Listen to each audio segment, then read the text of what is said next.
चलो देखिए, आज की क्लास जो है बहुत प्रोडक्टिव होने जा रही है और ये बहुत इंपॉर्टेंट करंट अफेयर्स हैं। आप इस तरीके के क्वेश्चंस देखते हैं एग्जाम में।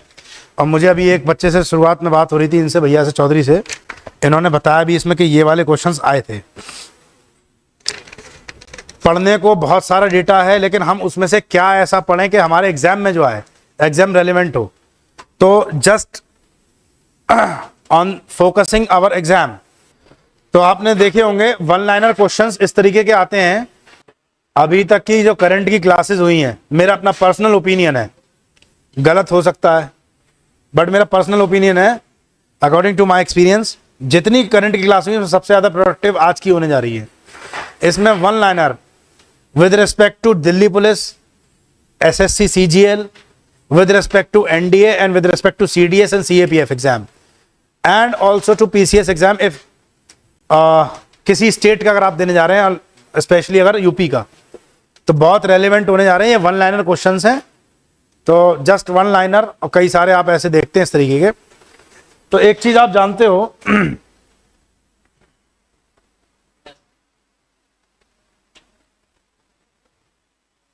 व्हाइट ठीक रहेगा बैकग्राउंड या ब्लैक?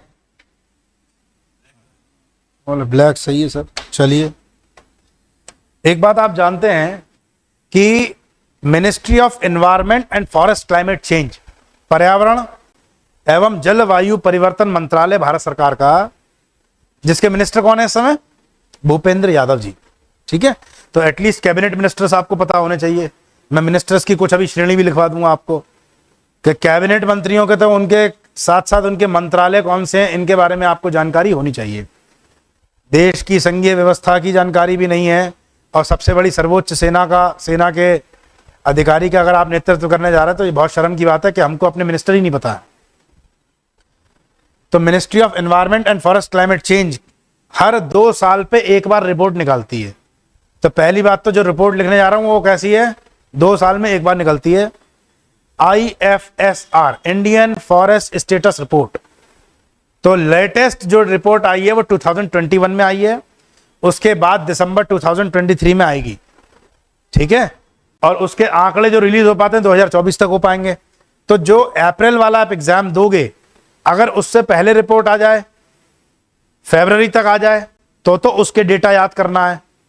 वो मैं आपको करंट में करा दूंगा, और वो मुझे लगता नहीं है कि फरवरी तक आ पाएंगे, क्योंकि डेटा को रिलीज होने में भी टाइम लग जाता है, गवर्नमेंट जब नोटिफिकेशन निकालती है। तो मार्च या अप्रैल तक होगा, तब तक आपका एग्जाम हो जाएगा। तो आपके लिए जो काम आएंगे वो यही डेटा आएगा, मोस्ट प्रोबेबल 99%। ठीक है, तो हेडिंग एक डालिएगा, इंडियन फॉरेस्ट स्टेटस रिपोर्ट 2021, 2021 की रिपोर्ट है ये। ठीक है, इंडियन फॉरेस्ट स्टेटस रिपोर्ट 2021। ठीक है, तो इस रिपोर्ट के बहुत बड़ी रिपोर्ट है।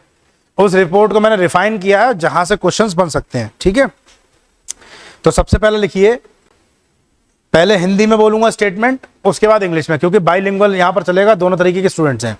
पहले लिखिए, देश में कुल, लिखने में स्पीड बढ़ाइएगा बस, देश में कुल वन एवं वृक्षावरण क्षेत्र, देश में कुल वन एवं वृक्षावरण क्षेत्र, total forest and tree cover in India, total forest and tree cover in India,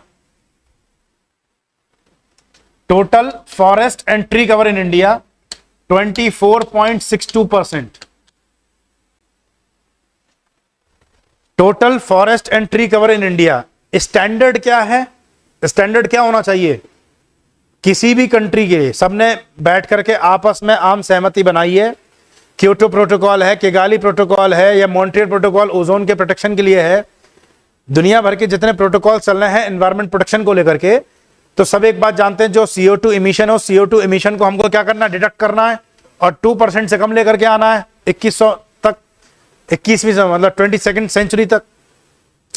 तो सभी देशों ने आपस में सहमति ये बनाई है कि उनको अपने कंट्री के टोटल ज्योग्राफिकल एरिया का 1/3 मीन्स 33% क्या करना चाहिए, ट्री एंड फॉरेस्ट कवर होना चाहिए उनका, ठीक है, इतनी होनी चाहिए। अभी हम कहां पर पहुंच गए, 24.62, 24.62 पर। अभी भी देश इसलिए तरक्की प्रोग्रेस करनी है देश को, और लगभग 33% तक वहां पहुंचना है। तो नेचर में बैलेंस अगर बनाना है तो 33% आप क्या रखिए, ट्री एंड फॉरेस्ट, और बाकी के 66% के अराउंड आप डेवलपमेंट कर सकते हो और कोई इंफ्रास्ट्रक्चरल एक्टिविटी कर सकते हैं। तो total tree and forest cover, ये डेटा बहुत इंपॉर्टेंट है आपके लिए, 24.62, ठीक है। अब ट्रीज अलग होती हैं, फॉरेस्ट अलग होते हैं। फॉरेस्ट की कैटेगरी में मिनिमम 10% की कैनोपी होनी चाहिए।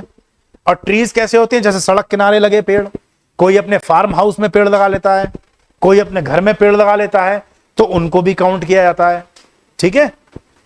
अगर हम वृक्षावरण, ट्री कवर को इसमें से हटा दें, सबट्रैक्ट कर दें, और केवल हम फॉरेस्ट का लेके आए, तो टोटल फॉरेस्ट कवर लिखिएगा, total forest cover in India, India में total forest cover in India 21.71। तो पेपर में दो डेटा पूछे जा सकते हैं आपसे कि पूरे देश में केवल वन कितने हैं, 21.71, ठीक है।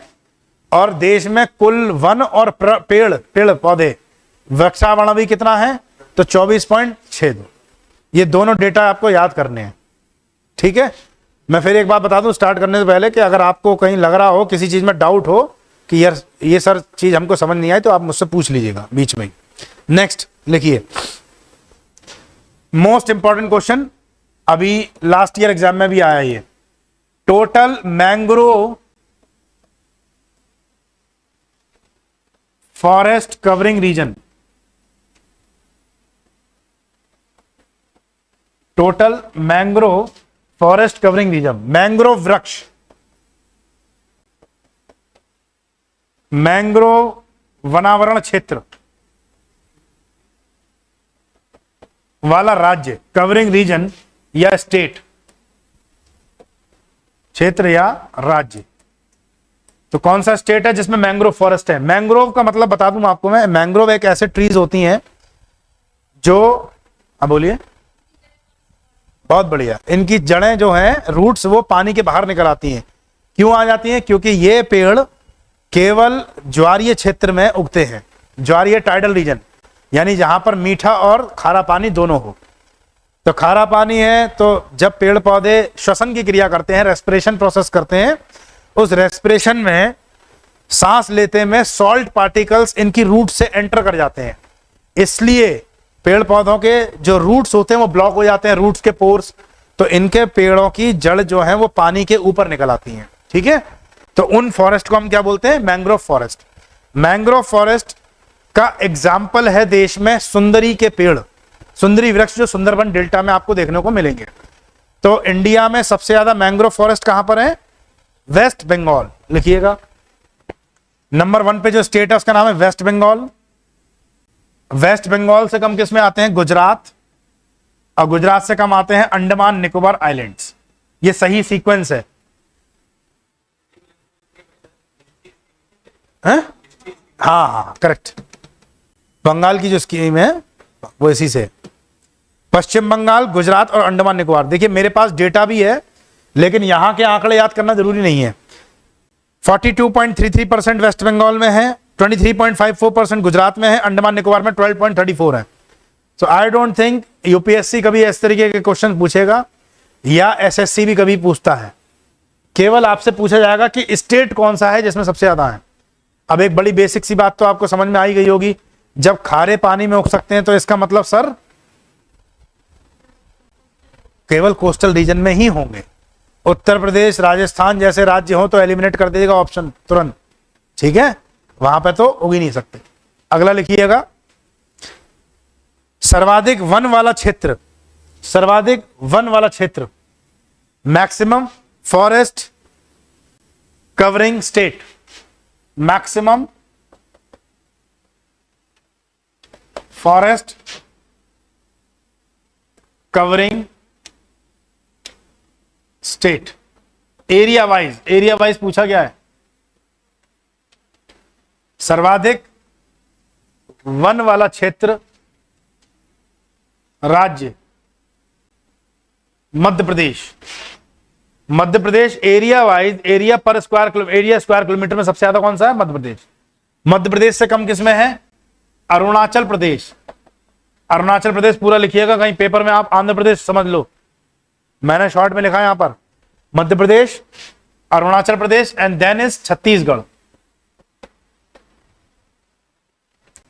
Arunachal Pradesh then Chhattisgarh, Madhya Pradesh, Arunachal Pradesh and Chhattisgarh. ठीक है, नेक्स्ट क्वेश्चन लिखिएगा, maximum forest covering state percentage wise. Same है, maximum forest covering state percentage wise.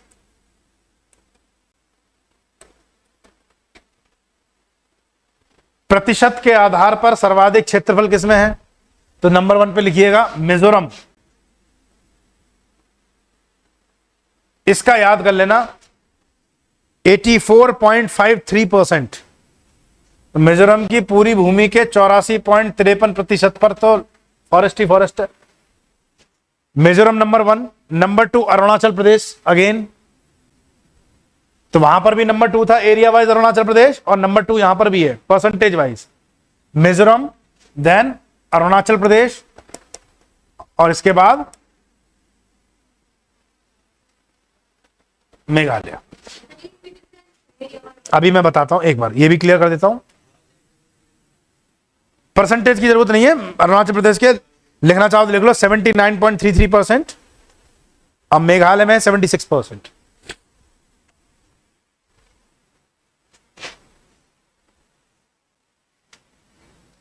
Note कर लिया सबने? परसेंटेज याद करने की जरूरत नहीं है, जहां पर बताई थी वहीं याद करना पेपर में। उसके ऐसे तो बहुत सभी की डेटा दे रखा है, लेकिन एक परसेंटेज तो आपको उसका याद करना है, किसका? टोटल इंडिया में कितना है। ठीक है, फॉरेस्ट कवर और total forest and tree cover. दूसरा एक मिजोरम का याद कर सकते हैं आप, बाकी सबके नहीं कर सकते, मैंने लिखवा दिए बस केवल। अब देखिए नेक्स्ट, एक बच्चे ने पूछा है कि सर टोटल एरिया वाइज और परसेंटेज वाइज में क्या डिफरेंस है?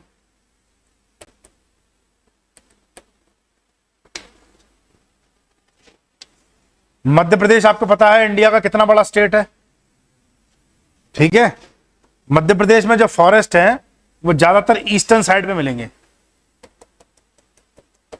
अगर हम एरियाज का कैलकुलेट करते हैं तो मध्य प्रदेश में आता है 77,493 किलोमीटर स्क्वायर, 77,493 किलोमीटर स्क्वायर, 77,000, लगभग 77,500 किलोमीटर स्क्वायर में उसका जंगल फैला हुआ है। इतना बड़ा स्टेट भी तो है। लेकिन अगर मिजोरम स्टेट भी छोटा सा है, जो मिजोरम का टोटल एरिया है उसके 84% लैंड पर क्या है? 84.53% लिखवाया ना भी, क्या है इसके? फॉरेस्ट कवर है। अगर हम एरिया निकालेंगे तो एरिया इसका बहुत कम है, क्योंकि मिजोरम स्टेट ही अपने आप में छोटा है, लेकिन पूरे स्टेट का जो एरिया है उसके 84% लैंड पर फॉरेस्ट ही फॉरेस्ट है। और स्टैंडर्ड क्या कहता है? कम से कम कितना होना चाहिए? 33%। तो ये तो बहुत आगे है। ठीक है, 84% वहां पे, अब मालूम पड़ा जंगल कुछ ज्यादा ही होगा यहां पर। लेकिन अभी मैं आपको लिखवाऊंगा भारत में कुछ ऐसे राज्य भी हैं जहां पे न्यूनतम है, जैसे हरियाणा, पंजाब, यहां पे फॉरेस्ट देखें, फॉरेस्ट कवरिंग स्टेट न्यूनतम मिनिमम स्टेट में आपके हरियाणा, पंजाब जैसे स्टेट का नाम आता है। ठीक है, तो उनकी भरपाई, दिल्ली में कौन सा जंगल है? दिल्ली में तो जंगल के मंगल और होते हैं। तो दिल्ली स्टेट का जहां पर पॉल्यूशन इतना ज्यादा है, CO2 इमिशन इतना ज्यादा है, हरियाणा स्टेट है, पंजाब स्टेट है, जितना ज्यादा CO2 इमिशन है, उस इमिशन को कंट्रोल कौन कर रहा है? उसको CO2 को इमिशन जो कर रहे हैं ये स्टेट, उनको सिंक कौन कर रहा है? तो अरुणाचल प्रदेश, मिजोरम, मेघालय जैसे, मध्य प्रदेश जैसे राज्य कर रहे हैं। ये एक बात है, समझ रहे? तो परसेंटेज वाइज समझ में आया आपको, और ये एरिया वाइज। क्षेत्रफल के हिसाब से पूछे तो नंबर 1 पे मध्य प्रदेश, चौधरी साहब, नंबर 2 पे अरुणाचल प्रदेश, और नंबर 3 पे Chhattisgarh.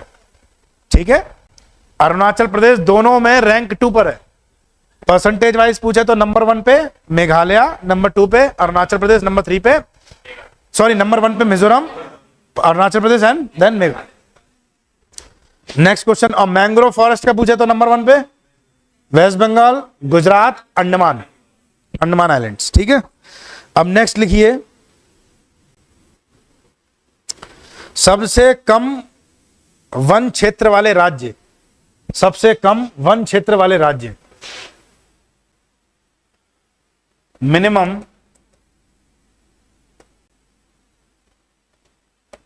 Forest area covering state, Bharat के न्यूनतम वन क्षेत्र वाले राज्य। नंबर 1 पे लिखिए Haryana, then Punjab and then Goa. Haryana में सबसे कम है, उससे ज्यादा कहां पर है, थोड़े से पंजाब में, और सबसे उससे ज्यादा ये न्यूनतम के 3 और अधिकतम के 3। हरियाणा में अगर लिखना चाहते हैं तो लिख लीजिए, वैसे इसकी जरूरत नहीं पड़ेगी। 1603 किलोमीटर स्क्वायर, 1603 किलोमीटर स्क्वायर केवल। और मध्य प्रदेश का कितना था, 77,400 कुछ आसपास। तो कहां 77,500 और कहां 1600, तो डिफरेंस देखिए कितना है। नेक्स्ट लिखिएगा,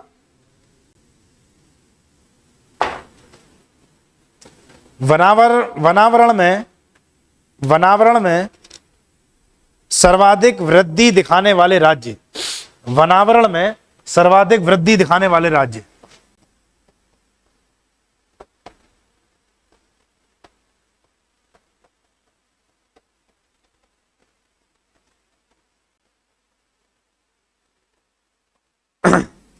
maximum increment in forest covering state. सबसे ज्यादा सुधार किसने किया है वृक्ष लगाने के लिए, पेड़ों को और वनों के संरक्षण के लिए, तो लिखिए आंध्र प्रदेश। आंध्र प्रदेश में सबसे ज्यादा क्षेत्रफल बढ़ा है, नंबर 1 आंध्र प्रदेश, उससे कम तेलंगाना और उससे कम उड़ीसा। हर साल देख रहे हो आप, हर स्टेट गवर्नमेंट कोशिश करती है, जैसे उत्तर प्रदेश सरकार कोशिश करती है कि वृक्षावरण दिवस मनाएंगे, तो एक व्यक्ति एक पेड़ लगाएगा। उत्तर प्रदेश की जनसंख्या 25 करोड़ की है, 25 करोड़ लोगों ने मान लो 25 करोड़ के 25 करोड़ क्या लगाएंगे, लेकिन अगर मान लो 15 करोड़ भी पेड़ लग गए तो बहुत बड़ा इंक्रीमेंट हो जाएगा। तो ऐसे सबसे अच्छा प्रदर्शन करने वाला राज्य कौन सा है, आंध्र प्रदेश, दूसरे पे तेलंगाना और तीसरे पे उड़ीसा। इसमें आपको बस स्टार्टिंग के 3 ही याद करने होते हैं, ठीक है।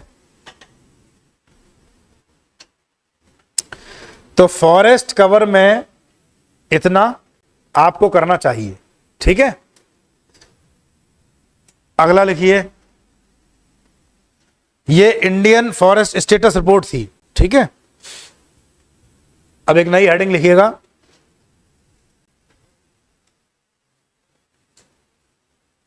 वर्ल्ड के top 3 super computer, world top 3 super computer और इंडिया के टॉप 3 सुपर कंप्यूटर। कई बार नाम आ जाते हैं, आप जानते होंगे, प्रीवियस ईयर क्वेश्चन दे पेपर अगर सॉल्व करते तो ऐसे क्वेश्चन आते हैं। आया था? अच्छा एक सेकंड, एक चीज मैं दिमाग से उतर गई है मेरे, थोड़ा उसे चेंज कर लीजिए। चेंज नहीं करना, मतलब एक लाइन लिखनी है एक्स्ट्रा। जो ये IFSR रिपोर्ट थी ना, ये 17वीं रिपोर्ट थी, 17th रिपोर्ट थी। तो आपसे ये पूछ सकता कौन सी रिपोर्ट थी ये, 17th रिपोर्ट थी। अब लिखिएगा वर्ल्ड के टॉप 3 सुपर कंप्यूटर, और बच्चे बता रहे हैं CAPF के एग्जाम में आया भी है ये। तो वर्ल्ड का टॉप नंबर 1 पे कौन सा सुपर कंप्यूटर है, लिखिए अमेरिका का फ्रंटियर, अमेरिका का frontier.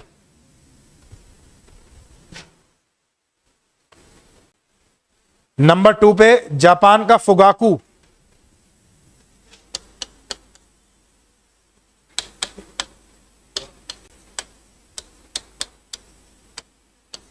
Fugaku Japan second number पे, और थर्ड नंबर पे लुमी फिनलैंड।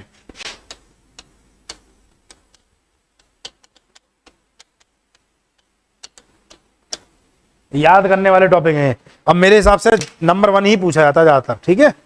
तो फर्स्ट नंबर पे कौन सा है? फ्रंटियर। किस कंट्री का है? अमेरिका ने गुरूर तोड़ा चीन का। चीन का सबसे ऊपर था अभी बीच में। अब इंडिया के टॉप 3 लिख लो। इंडिया का नंबर 1 परम सिद्धि, नाम है परम सिद्धि।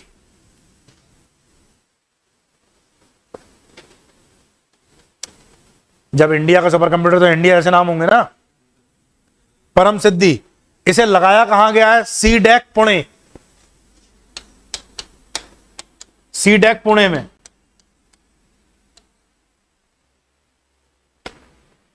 दूसरे नंबर पे लिखो प्रत्यूष। सीडैक एक संस्था है भारत सरकार की, साइंस की। नंबर 2 पे प्रत्यूष। इसे आईआईटीएम पुणे, आईआईटीएम पुणे में, आईआईटीएम पुणे में लगाया प्रत्यूष को। और तीसरे नंबर पे लिखो मिहिर। मिहिर 3rd रैंक पर है मिहिर। इसे भी आईआईटीएम पुणे में लगाया गया है। आईआईटीएम किसमें? मिहिर में, MIHIR।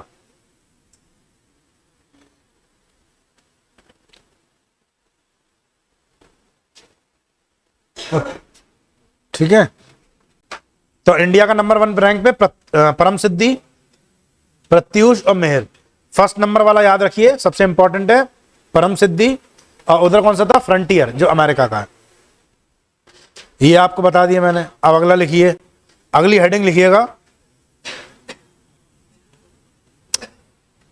और ये जो मैं अब आपको डेटा दे रहा हूं, लेटेस्ट डेटा है, इकोनॉमिक सर्वे से दिया है। इकोनॉमिक सर्वे, आर्थिक सर्वेक्षण 2022 का डेटा है। 23 में अभी तक चलेगा ये, अगले साल फिर नया आएगा। इसको रिलीज करने वाली ministry of agriculture and fisheries, ministry of agriculture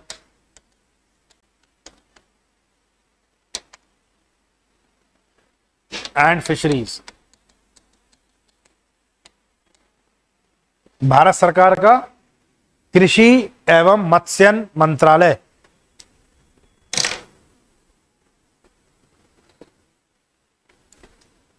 अब 3 कॉलम बनाएंगे आप, ठीक है। ये लिख लिया होगा। 3 कॉलम बनाएंगे और 3 कॉलम में आप ये देखते हो ना, रैंक 1 पे कौन सी कंट्री है, किस क्रॉप में, ऐसे क्वेश्चंस आते हैं। तो लेटेस्ट डेटा है ये। पहले कॉलम में लिखेंगे आप क्रॉप, फसल कौन सी है। दूसरे में लिखना वर्ल्ड में नंबर 1, वर्ल्ड नंबर 1, विश्व में प्रथम स्थान किसका है, और इंडिया नंबर 1।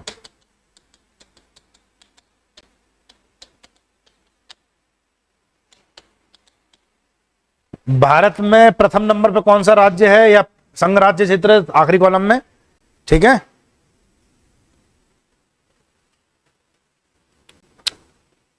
वैसे तो बहुत सारी फसलें हैं,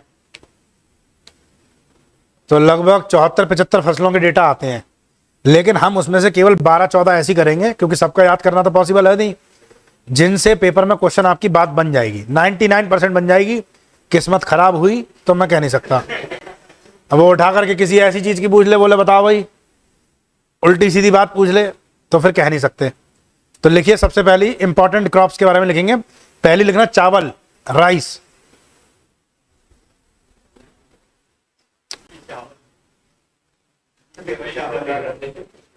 चावल या राइस।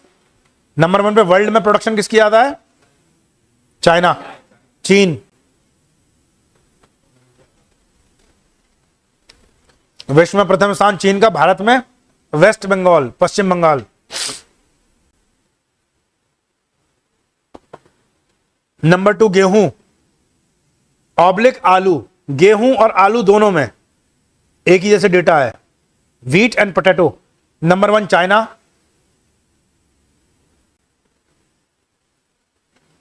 इंडिया में नंबर 1 उत्तर प्रदेश।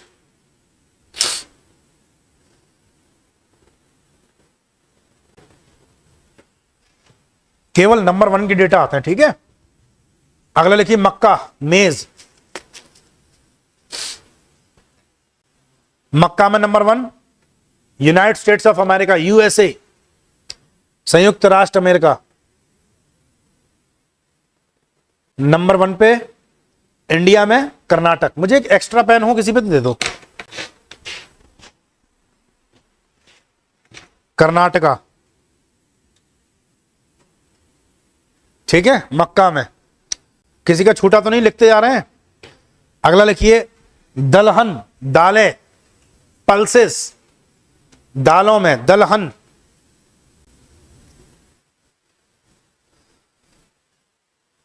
आदर्श जी, वर्ल्ड में नंबर 1, वर्ल्ड में नंबर 1 इंडिया, दालों में। और इंडिया में कौन सा नंबर 1 स्टेट है? आदर्श से पूछ रहे हैं तो कोई खास बात होगी। मध्य प्रदेश। दीदी को बाद में समझ में आई, काजल दीदी को। कॉस्मेटिक इंडस्ट्री के बारे में नहीं पूछते हैं इसमें, नहीं तो मैं फिर बताता कि कौन सा हो सकता था। अच्छा देखो एक चीज, भारत सरकार का जो कृषि मंत्रालय है, वैसे दालों में उत्तर प्रदेश भी बहुत आगे है, लेकिन उत्तर प्रदेश एक वजह से पीछे हो जाता है, सेकंड नंबर पे आता है। दालों में चने को, ग्राम, चना जो है वो दाल में काउंट किया जाता है, ठीक है। और चने के मामले में मध्य प्रदेश का मुकाबला नहीं है पूरे देश में। तो चने की क्वांटिटी पूरी दालों की क्वांटिटी को मध्य प्रदेश को नंबर 1 पे ले आती है। अगर चना हटा दो, बाकी दालें, अरहर की दाल, उड़द की दाल, मूंग की दाल, मसूर की दाल, केवल बाकी की दालें लो तो उत्तर प्रदेश नंबर 1 पे चला जाता है। लेकिन चना भी किस में काउंट करती है सरकार? दाल में। इसलिए मध्य प्रदेश नंबर 1 पे रैंक पे, और मध्य प्रदेश के बाद रैंक 2 पे यूपी आता है। लेकिन आपको 1 ही वाला याद करना है।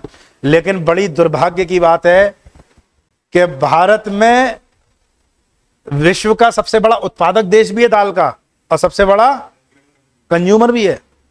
दाल आप जानते हो वेजिटेरियन लोगों के लिए चिकन सूप का काम करती है। तो अब तो खैर कान पकड़ लूंगा मैं कल के बाद से, नाम भी नहीं लेना है, आप जानते ही हैं, आज ले लो बस। तो ये दाल के मामले में नॉन वेजिटेरियन लोग भी यूज करते हैं कि दाल? कबाब जो होता है, कबाब जानते हैं नॉन वेज में, शामी कबाब वगैरह, वो चने की दाल में पिस के बनता है, तो वहां पे भी दाल का यूज होता है, ठीक है। तो दाल में आपने नंबर 1 का लिखा, इंडिया नंबर 1 पे है प्रोडक्शन के मामले में। स्टार लगा लेना, जहां पे इंडिया पर आ जाती है तो फिर बात पड़ जाती है। अगला लिखो मूंगफली, ग्राउंडनट। मूंगफली के मामले में, ग्राउंडनट में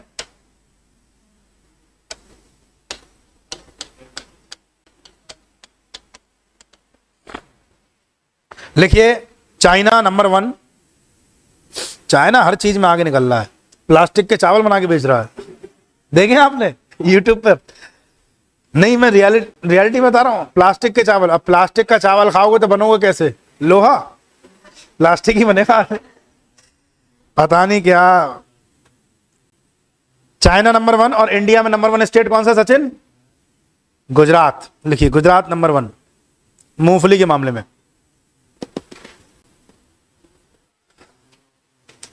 स्टार लगाइए, 3 बार पेपर में आ चुका क्वेश्चन। गन्ना, शुगर केन, गन्ना, गन्ना उत्पादन में नंबर 1 ब्राजील,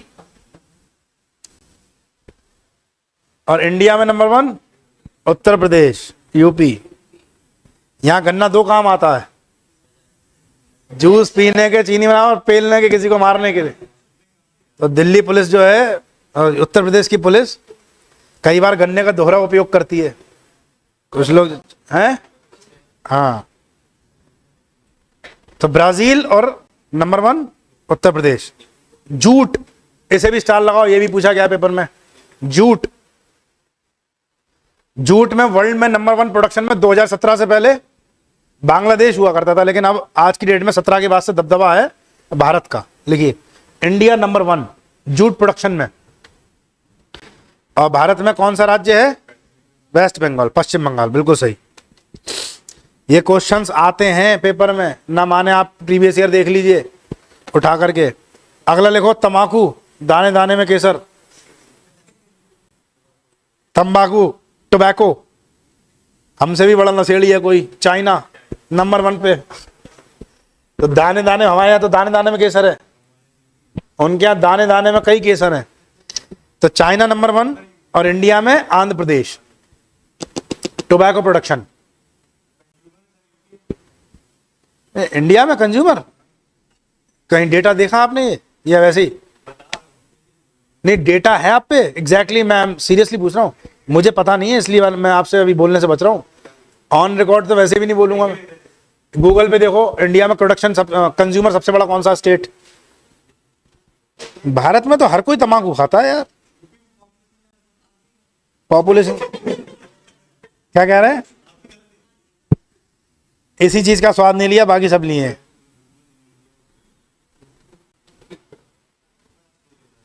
क्या बता रहे हैं अंबानी जी?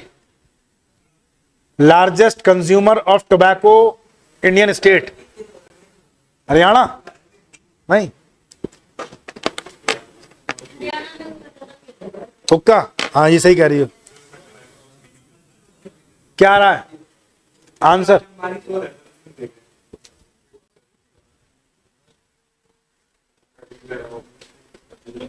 कंज्यूमर में सबसे बड़ा, मेरे पास डेटा नहीं है इसलिए मैं बोलने से बचूंगा। चलो जब आप ढूंढ लो तब बताना, आगे चलते हैं। छत्तीसगढ़? कोई वेस्ट बंगाल बता रहा भैया, एग्जैक्टली कोई खबर नहीं है इसलिए बोल नहीं पाऊंगा मैं। अगला लिखिए कॉफी। तो ये परसेंटेज वाइज बता रहे हो आप, टोटल पॉपुलेशन वाइज बताओ। उत्तर प्रदेश बिहार में बहुत जनसंख्या है। परसेंटेज, हाँ स्पेसिफिक नहीं।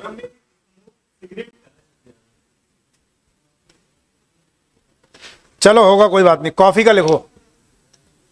कॉफी में नंबर 1 ब्राजील, बिल्कुल सही प्रतीक। कॉफी में नंबर 1 ब्राजील, और इंडिया में सबसे ज्यादा कर्नाटक। छत्तीसगढ़ आ रहा है डेटा कंजम्पशन में।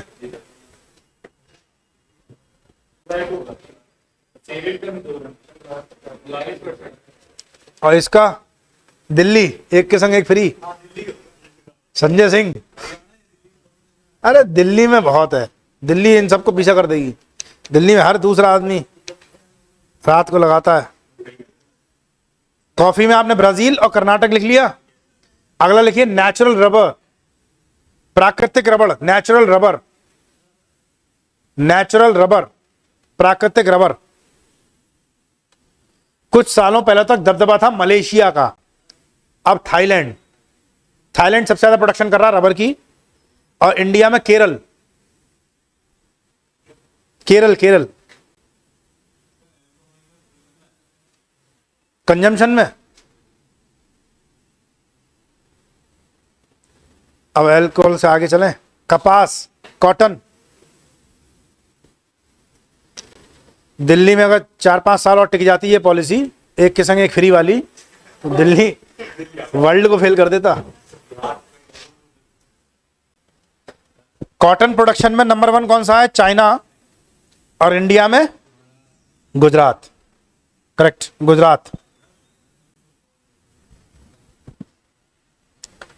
अनियन, प्याज, स्टार लगाना पेपर में, कॉटन का पूछा गया था, स्टार कॉटन वाले पे लगा लेना। प्याज का अनियन, वर्ल्ड में नंबर 1 चाइना। चाइना सब चीजों में आगे निकल गया है, बताइए हैं? नकली माल, सही कह रहा है वो, बीमारी बनाने में सबसे आगे चाइना। मतलब कोरोना बताओ दुनिया ही रोक दी। प्याज में नंबर 1 चाइना, और इंडिया में प्याज कहां का फेमस है? नासिक का। महाराष्ट्र नंबर 1।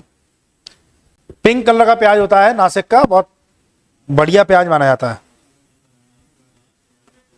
चाय, टी। चाय में नंबर 1 चीन, चाइना। इंडिया में असम, असम। नया नाम असम है उसका। सोयाबीन, स्टार लगाओ। सोयाबीन पूछा गया पेपर में प्रीवियस ईयर में, सीडीएस के पेपर में आया। सोयाबीन प्रोडक्शन में नंबर 1 यूएसए। संयुक्त राज्य अमेरिका, और इंडिया में मध्य प्रदेश। अच्छा, हम जब अपने टाइम पे याद करते थे, बहुत टाइम से है ये खैर इसका दबदबा अमेरिका का, तो अमेरिका कृषि फसलों में दो चीज़ों में बहुत आगे है, एक सोयाबीन और एक मक्का। तो प्रोटीन, मक्का में भी बहुत प्रोटीन होती है, मेज में, और सोयाबीन में तो होता ही होता है प्रोटीन। तो जो उनके यहाँ फसल के अवशेष बचेंगे वही तो खिलाएंगे अपने जानवरों को। तो अमेरिका की गाय, अमेरिका के पिग सोयाबीन खाते हैं, या इंसान को नहीं मिल रहा, समझ रहे? तभी वहां के जो पिग होते हैं वो कैसे होते हैं, एकदम पिंक कलर के, वाइट, खरगोश जैसे लगते हैं। और यहाँ पर नाली में जब तक मुंह दे के ना आए तब तक भारत का सुअर नहीं माना जाएगा, है? डुबकी लगा के आता है वहां। हाँ, बाद में बोले मैं अंदर से पिंक निकलूंगा, ऊपर से मैं ब्लैक ही हूं। तो एक बार जरूर डुबकी लगा के आता है श्राद्धों में। दूध के मामले में स्टार लगाओ, पेपर में पूछा गया है। मिल्क प्रोडक्शन,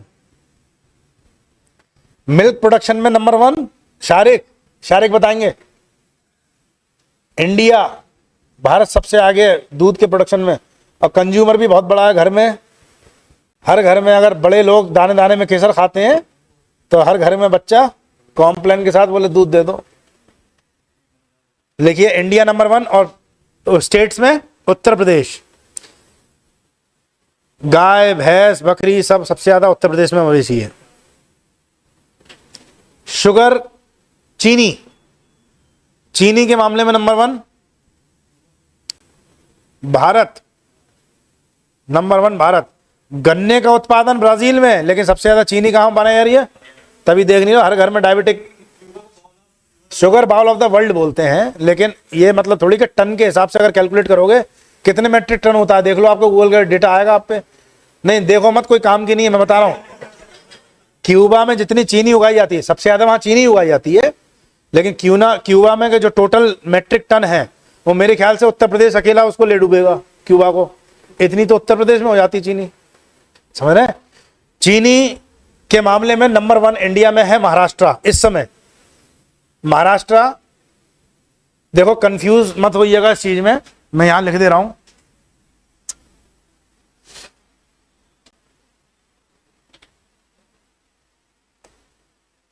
शुगर केन, गन्ने के मामले में वर्ल्ड में कौन था? ब्राजील, और इंडिया में था, लेकिन शुगर केन से ही बनी शुगर, इसमें नंबर 1 हो गया आपका, और यहां पर हो गया महाराष्ट्र। इसमें कंफ्यूज मत होइएगा, ठीक है? चीनी उत्पादन में सबसे ज्यादा महाराष्ट्र नंबर 1 पे इस समय। और एक लास्ट और लिख लो भैया, कुल तिलहन, टोटल ऑयल सीड्स, तिलहन जिससे तेल निकाला जा सके। केवल मस्टर्ड नहीं है, मस्टर्ड का भी तेल निकलता है, सूरजमुखी का भी तेल निकलता है, दुनिया भर के प्रोडक्ट्स होते हैं उनका तेल निकलता है। केवल ऑयल सीड्स बोल तो रहा हूं मैं, तिलहन, ऑयल सीड्स। तिलहन के मामले में नंबर 1 वर्ल्ड में इंडिया।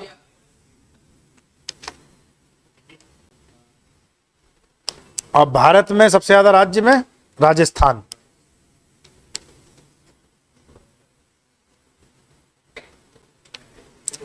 मेरी समझ से कितनी फसलें हो गई ये गिनना जरा एक बार। तो मैंने आपको 73, 74 में से 17 लिखवाई है केवल। इतने से पेपर बने हैं प्रीवियस ईयर में, या आ सकता है, ठीक है? अब अगला एक हेडिंग डालिए इसी तरीके से, जैसे आपने अभी फसलों का लिखा है, अब ऐसे ही हम मिनरल्स का लिखेंगे। आप देखते हो ना वर्ल्ड में लोहे के उत्पादन में, कोयले में सबसे ज्यादा कौन है, ऐसे क्वेश्चन आते हैं। तो हेडिंग डालिएगा प्रमुख खनिज उत्पादन, मेजर मिनरल्स प्रोडक्शन। हम बात कर रहे हैं प्रोडक्शन की, उत्पादन की। मेजर मिनरल्स प्रोडक्शन, प्रमुख खनिज उत्पादन, मेजर मिनरल्स प्रोडक्शन। और 3 कॉलम बनाएंगे। पहले कॉलम में खनिज का नाम, मिनरल कौन सा होगा। दूसरा कॉलम में वर्ल्ड नंबर 1, और तीसरे कॉलम में, दीदी लिख रही हैं आप, कहां देख रही हो? नंबर 1 पे मिनरल का नाम, खनिज का नाम पहले कॉलम में, दूसरे कॉलम में विश्व में प्रथम स्थान किसका है, और थर्ड कॉलम में इंडिया में।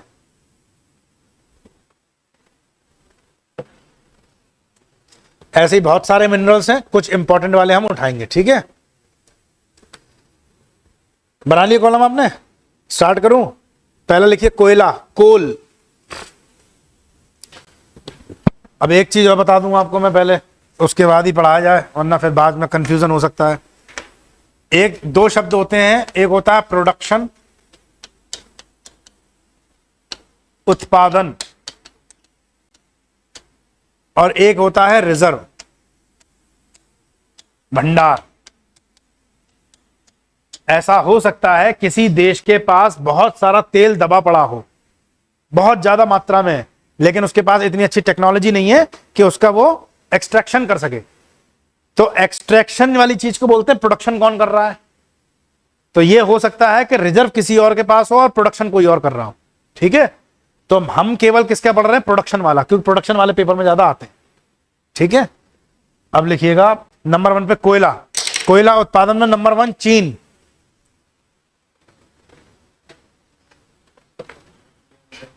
भारत में सबसे ज्यादा प्रोडक्शन करा छत्तीसगढ़, और रिजर्व पूछ ले तो झारखंड। झारखंड में कोयले के भंडार हैं, लेकिन उत्पादन सबसे ज्यादा कौन कर रहा है? छत्तीसगढ़। छत्तीसगढ़ की डल्ली, राजहारा, दुर्ग और बैला डीला की खानें बहुत ज्यादा प्रोडक्शन करती हैं और अच्छी क्वालिटी का है वहां पे। छत्तीसगढ़ में इंद्रावती एक नंबर नदी पढ़ाई होगी मैंने आपको, इंद्रावती नदी घाटी में। गीता जी बताएंगी इंद्रावती किसकी सहायक नदी थी, ट्रिब्यूटरी? बहुत फेमस रिवर है, सोच के बताओ। अच्छा बताओ आदर्श, किसकी ट्रिब्यूटरी थी?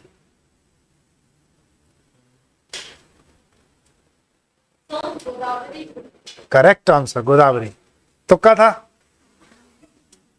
ऑनेस्टली उनने बोला तो कम से कम गोदावरी की, इंद्रावती, ठीक है। तो कोयला उत्पादन में सबसे आगे छत्तीसगढ़। नंबर 2 हीरा, डायमंड। दूसरा लिखिए खनिज हीरा। हीरे का उत्पादन विश्व में सबसे ज्यादा कर रहा है रूस, रशिया, और हम भी रशिया से ही खरीदते हैं। लेकिन जो हम हीरा खरीदते हैं रशिया से, वो कैसा होता है? क्रूड, कच्चा होता है एक तरीके का। उसको पॉलिश करते हैं सूरत में, उसी को बेच देते हैं हम। रशिया ही हमसे खरीद लेता है वापस ऊंचे दामों में। देखिए आप, क्योंकि रशिया के पास पॉलिश करने वाले लोगों की स्किल्स कम है या ना के बराबर है, प्लस वहां पे जो स्किल्ड पीपल है भी, क्योंकि हीरे की जो पॉलिश की जाती है वो कोई ये थोड़ी है आप सोच रहे हो कोई भी मेरे जैसा आदमी कर दे हीरे ही तोड़ डालेगा या फिर खराब कर देगा उसको पॉलिश। उसके लिए स्किल्ड वर्कर्स चाहिए हैं। वो तो टोटल इंटरनल रिफ्लेक्शन प्रोसेस पे वर्क करता है। मैं ये कह रहा हूं स्किल्स, उसको शार्प करने की जो स्किल्स हैं वो स्किल्स एक आम कर्मचारी की नहीं होती हैं, ठीक है। अब गुड़गांव का जो आईटी हब है उसमें क्या हर कोई काम कर सकता है?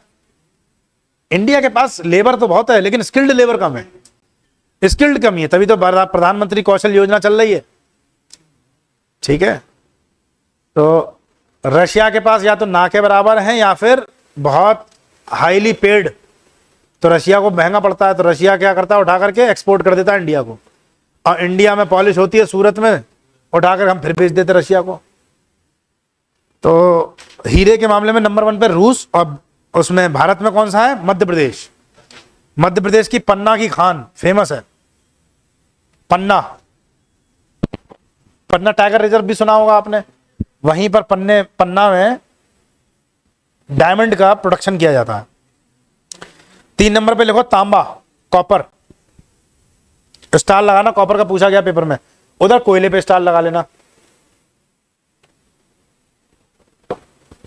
जो कोल आपने लिखा था फर्स्ट नंबर पे उस पे भी स्टार लगाना, कोल और तांबा। तांबे के मामले में किसी का मुकाबला नहीं है वर्ल्ड में, चिली के आगे। देखो चिली साउथ अमेरिकन कंट्री है, चिली।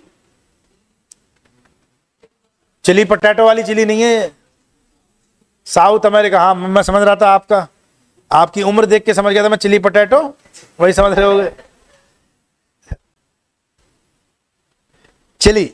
चिली कॉपर के मामले में नंबर 1 वर्ल्ड में, और इंडिया में मध्य प्रदेश की एक खान है मलंज खंड, वहां से सबसे ज्यादा प्रोडक्शन होता है। मलंज खंड और बालाघाट, यहां से हम प्रोडक्शन करते हैं। लेकिन अगर इंडिया में पूछ ले कॉपर की सबसे ज्यादा रिजर्व कहाँ है, तो फिर आंसर बदल जाएगा। खेतड़ी। कहां पर है ये? राजस्थान। करेक्ट। राजस्थान का अलवर डिस्ट्रिक्ट खेतड़ी की खान है, वर्ल्ड फेमस। और ये खेतड़ी की खान ऐसी वैसी नहीं है, खेतड़ी खान हड़प्पन सिविलाइजेशन से है। हड़प्पा सभ्यता के लोग भी यहीं से उत्पादन करते थे। आज की डेट में मध्य प्रदेश का बोलबाला है इस मामले में, तांबा प्रोडक्शन में। अगला लिखिए लौह अयस्क।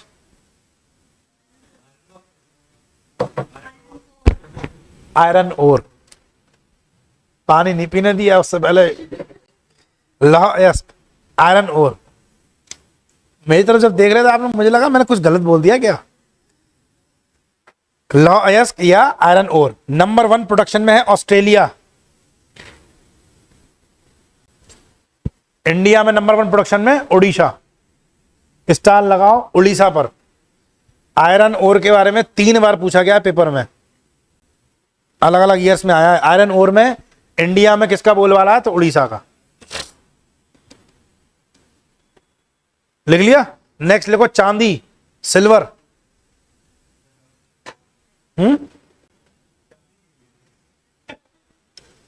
तुम्हारी आजकल बहुत चांदी कट रही है, मैं समझ रहा हूं। Mexico number 1। मैक्सिको का मुकाबला नहीं है चांदी के मामले में। सिल्वर प्रोडक्शन में नंबर 1 मैक्सिको। इंडिया में राजस्थान।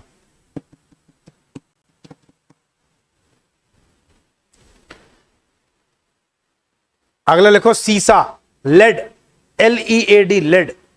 सीसा, शीशा नहीं बोल रहा हूं, सीसा। सीसा अपने आप में एक इंसुलेटर है, डाइलेक्ट्रिक है। हाँ, और मिनरल्स में ही आता है। इसका यूज बहुत जगह किया जाता है लेड का। तो कई सारे इलेक्ट्रिकल अप्लायंसेस में आप देखते हो सीसा का उपयोग करते हैं। कॉस्मेटिक में भी यूज करते हैं सीसा का। कॉस्मेटिक में यूज होने वाली 2 चीजें, माइका, अभ्रक और सीसा। इटली जैसे देशों ने उस पर बैन लगा दिया अभी। कारण क्या है? माइका के बारे में मैंने एक डॉक्यूमेंट्री देखी थी कि भारत में उड़ीसा, आंध्र प्रदेश के बहुत छोटे से गांव में आंध्र प्रदेश का मुकाबला नहीं है माइका के मामले में। अभ्रक में सबसे नंबर 1 पे आंध्र प्रदेश है। आंध्र प्रदेश के 2 साल का बच्चा, 4 साल का बच्चा, 6 साल का बच्चा, उसकी माँ, उसके पिताजी सब लगे हुए हैं माइका बीनने में। मिट्टी रेत में मिलता है ये। तो छोटे छोटे हाथों से वो माइका अभ्रक को बीन रहे थे और 10 रुपए मिलते हैं उनको बीनने के। तो फॉरेन कंट्री की जो इसे कॉस्मेटिक इंडस्ट्री में बहुत यूज करते हैं माइका को। और माइका का सबसे ज्यादा यूज पूछे तो इलेक्ट्रिकल अप्लायंसेस में होता है। माइका एक्चुअली का एक तरीके का इंसुलेटर है। तो आपने ट्रांसफार्मर्स में या इलेक्ट्रिकल अप्लायंसेस में देखे होंगे, चीनी मिट्टी का काले रंग का वो लगा होता है, गोल गोल सा, उसी को बोलते हैं। वो माइका का ही बना होता है, इंसुलेटर है वो। इलेक्ट्रिक करंट को पास नहीं होने देता अपने अंदर से, ठीक है। एक तो ये यूज है, और दूसरा उसे कॉस्मेटिक इंडस्ट्री में सफेदी लाने के लिए इस्तेमाल किया जाता है। तो भारत में सफेदी का बहुत बड़ा रोल है। आप हंस रहे हो, गोरेपन का क्रेज बहुत है इंडिया में। और भारत में लोग समझते हैं सुंदर मतलब गोरा, और गोरा मतलब सुंदर, इसका पर्यायवाची, जबकि ये बिल्कुल गलत बात है, धारणा गलत है। सुंदरता गोरे का प्रतीक नहीं हो सकता, ठीक है। भगवान कृष्ण कैसे थे? क्या वो सुंदर नहीं थे? और इतने सुंदर थे कि कितनी गोपियां थी। उनका प्रेम भाव अलग था। आज की डेट में हम जैसे मानव जैसा नहीं था, वो बहुत ऊंचे थे, समझ रहे हैं। लेकिन कृष्ण को जब पुराणों में सुंदर बताया गया है, बहुत इतने सुंदर कि उनकी प्रतिमा बहुत सुंदर बताई जाती है, तो वो जब सांवले रंग के या काले रंग के थे, तो फिर कैसे हम गोरेपन को कह सकते हैं? कम से कम भारतीयों को तो नहीं करना चाहिए। फेयर एंड लवली में इतना ही जादू होता तो अफ्रीका के लोगों पे लगा के दिखाएं। अफ्रीका में लगा के दिखाएं, कॉन्गो, तंजानिया, रवांडा, युगांडा के लोगों पर। और अगर वो गोरे हो जाए तो कंपनी, भाई साहब मैं कंपनी को मानू, शेयर खरीद लूंगा कंपनी के, जिंदगी की पूंजी लगा दूंगा अपनी। गोरापन यार क्लाइमेट से आता है, जीन्स से आता है, ठीक है। लेकिन वो पता नहीं क्यों, तो उस कंपनी ने, इटालियन कंपनी ने बैन कर दिया। बोले नहीं, इंडिया में बहुत छोटे छोटे बच्चे इस काम में लगे हुए हैं और ये ऐसी इंडस्ट्री हमको नहीं चलानी है, ठीक है। अब बड़ी बात होती है, वो भी विदेशी कोई व्यक्ति इतनी बड़ी बात सोच ले, इतनी भावना हृदय परिवर्तन हो जाए, अंग्रेज का वो भी किसी विदेशी का, तो बड़ी बात होती है। तो इटली ने बैन कर दिया और उसको देख करके बहुत सारी यूरोपियन कंट्रीज ने और बैन किया। अब माइका को वो नहीं डालते हैं। होली पर आपने देखा होगा, होली पर एक सफेदी लगाते हैं जिससे कोई कलर ना चढ़े, सफेद रंग का होता है सफेदा, उसमें माइका मिला होता है। व्हाइट कलर का लगा लेते हैं पहले, नहीं देखा आपने होली पे? आपने देखा है? हैं? कलई क्या कह रहे? गधैया कलर?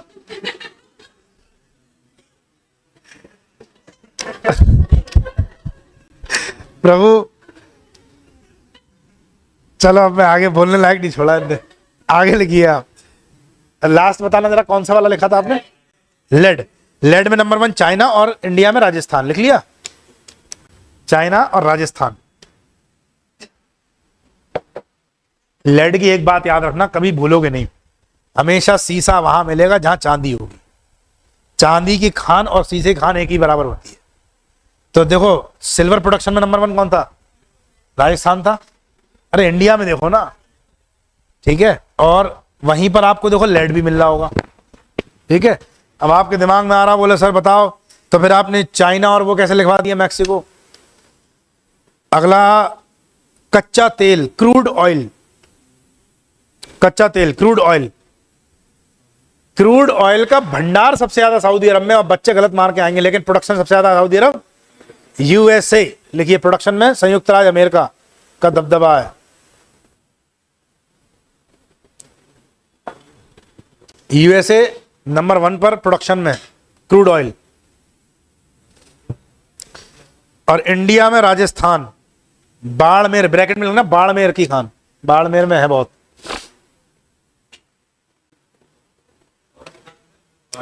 बाड़मेर, BARMER, बाड़मेर। बाड़मेर, जैसलमेर और जोधपुर। बाड़मेर, जैसलमेर और जोधपुर, ये 3 राज्य हैं, 3 जिले हैं ना राजस्थान में, जो डेजर्ट वाले रीजन के हैं। अमेरिका और राजस्थान, लिख लिया? अगला लिखिए, प्राकृतिक gas, natural gas, NG। Star लगाना, नेचुरल गैस में पूछा गया पेपर में। नेचुरल गैस वर्ल्ड में इससे ज्यादा कोई निकालता ही नहीं है। कौन सा देश है? सुमंत बताएंगे, सुमंत, कोई आइडिया? नेचुरल गैस इंडिया यार इंपोर्ट करता है, ये कभी भूलोगे नहीं इसका आंसर। मैं आपको एक स्टेटमेंट सुना रहा हूं, एक क्लिप देखना आप। हाँ सही बताया आपने, भले ही तुक्का मारा हो, पता था ना, आप तो पता ही होगा। वेस्टर्न मीडिया ने, जब अमेरिका, यूरोपियन कंट्रीज ने बैन लगाया इंडिया पर, अब बैन लगाने के बाद कहा, वेस्टर्न मीडिया एस जयशंकर साहब से पूछ रहा है कि Indian peoples are flowing the blood of Ukraine people, उनके खून को बहा रहे हैं, क्यों? उन्होंने कहा कैसे? बोले क्यों? क्योंकि रशिया से लगातार इंडिया ऑयल परचेज कर रहा है, और उसी पैसे को रशिया किस में लगा रहा है? यूक्रेन के लोगों के रक्त बहाने में लगा हुआ है। तो जयशंकर साहब ने इतना जबरदस्त आंसर दिया कि वो मीडिया वाला ये भूल गया कि ये IFS ऑफिसर भी रहा है, मंत्री तो बाद में बना है। ये इतना काबिल आदमी है जो दुनिया का सबसे टफेस्ट एग्जाम पास करके गया है, समझ रहे हैं? उन्होंने जवाब दिया कि जितना इंडिया एक महीने में ऑयल परचेज करता है रशिया से, ओवरनाइट, एक रात में उतनी गैस रूस से वेस्टर्न यूरोपियन कंट्री खरीद लेती है एक रात में। तो खून बहाने वाले हम हुए या आप हुए? हम तो एक महीने में खरीद पा रहे हैं, तुम तो एक रात में खरीद लेते उतनी गैस। तो वो चुप हो गया था, और वास्तव में डेटा सही है। रशिया सबसे बड़ा गैस एक्सपोर्टर है वर्ल्ड का, रशिया का मुकाबला नहीं है, ठीक है। तो नेचुरल गैस की बात अगर कभी आती है तो रशिया सबसे बड़ा प्रोडक्शन, और यही जर्मनी, फ्रांस, यूक्रेन, ये सब ब्रिटिश, ये सब इसी से खरीदते हैं रशिया से। एक नॉर्डिक लाइन जा रही है, गैस पाइपलाइन, पूरी पूरी समुद्र के नीचे बिछाई हुई है, समझ रहे हैं, सेंट पीटर्सबर्ग से होते हुए जर्मनी तक। तो वो लाइन से परचेज करते हैं सीधे गैस को ये। तो रशिया नंबर 1 है वर्ल्ड में और इंडिया में लिखो असम।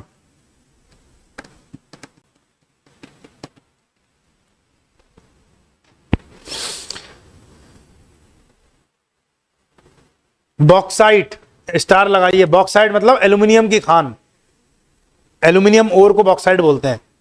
बॉक्साइट पे स्टार लगाइए, पेपर में पूछा गया है। बॉक्साइट में नंबर 1 ऑस्ट्रेलिया, मुकाबला ही नहीं है कई सालों से, 10 साल से ऑस्ट्रेलिया नंबर 1 पे है बॉक्साइट में। और इंडिया में ओडिशा, ओडिशा में बॉक्साइट। गोल्ड, अगला लिखो गोल्ड, सोना। नंबर 1 चाइना, चाइनीज गोल्ड तो लेना ही मत, नंबर 1 पे चाइना। और इंडिया में नंबर 1 कहां हो सकता है? केजीएफ मूवी कहां की थी? Kolar gold fields, KGF, Rocky भाई। कर्नाटक इंडिया में फेमस स्टेट है सबसे ज्यादा प्रोडक्शन के लिए। तो सोना कहां था काजल? कर्नाटक में। और हीरा कहां था? बोले सर क्या मतलब? जवाब मध्य प्रदेश में। देख के बता दिया दीदी ने बहुत जल्दी, वरना जवाब आता मुझे क्या मतलब, ना मेरे सोना है पास ना मेरे पास डायमंड है। सोना है, मैं दूसरा वाला सोना नहीं कह रहा हूं, धातु वाला, मेटल वाला। आप अब्रक लिख लिया, माइका। नेक्स्ट लिखिए माइका, MICA। कोई बात नहीं, पढ़ते पढ़ते बोर ना हो जाए इसलिए ऐसा बोल देते हैं। और आप तो वैसे ही टैलेंटेड पढ़ने वाले बच्चों में से हो, मुझे पता है आप लोगों का इन सब चीजों में ध्यान नहीं है, मैं मान के चलता हूं ये।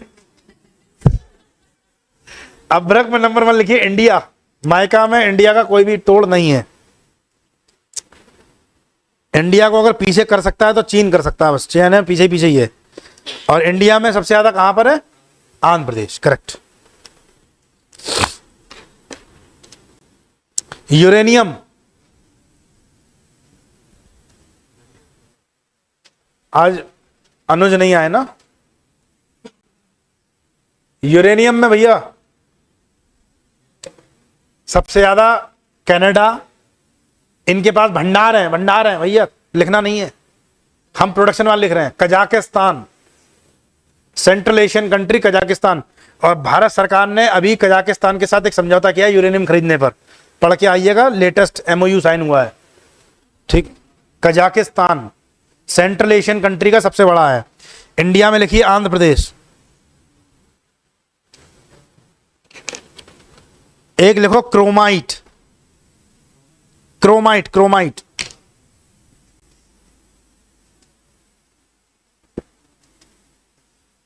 स्टार लगा लेना, क्रोमाइट पेपर में पूछा गया है। नंबर 1 पे साउथ अफ्रीका, और इंडिया में उड़ीसा।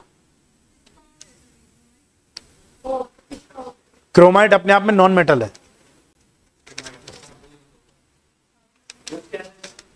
South Africa, Orissa.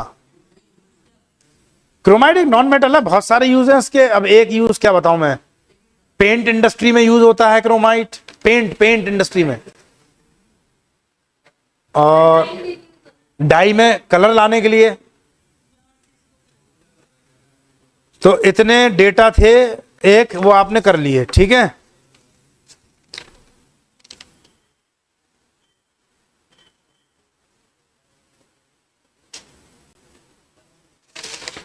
अब मैं आपको एक हेडिंग लिखवा रहा हूं। GI टैग्स भी बहुत आते हैं पेपर में, GI टैग करवाऊंगा मैं भी, ठीक है। लेकिन उससे पहले तुम लिख लो इसरो के आगामी मिशन, इसरो के आगामी mission, future missions of ISRO,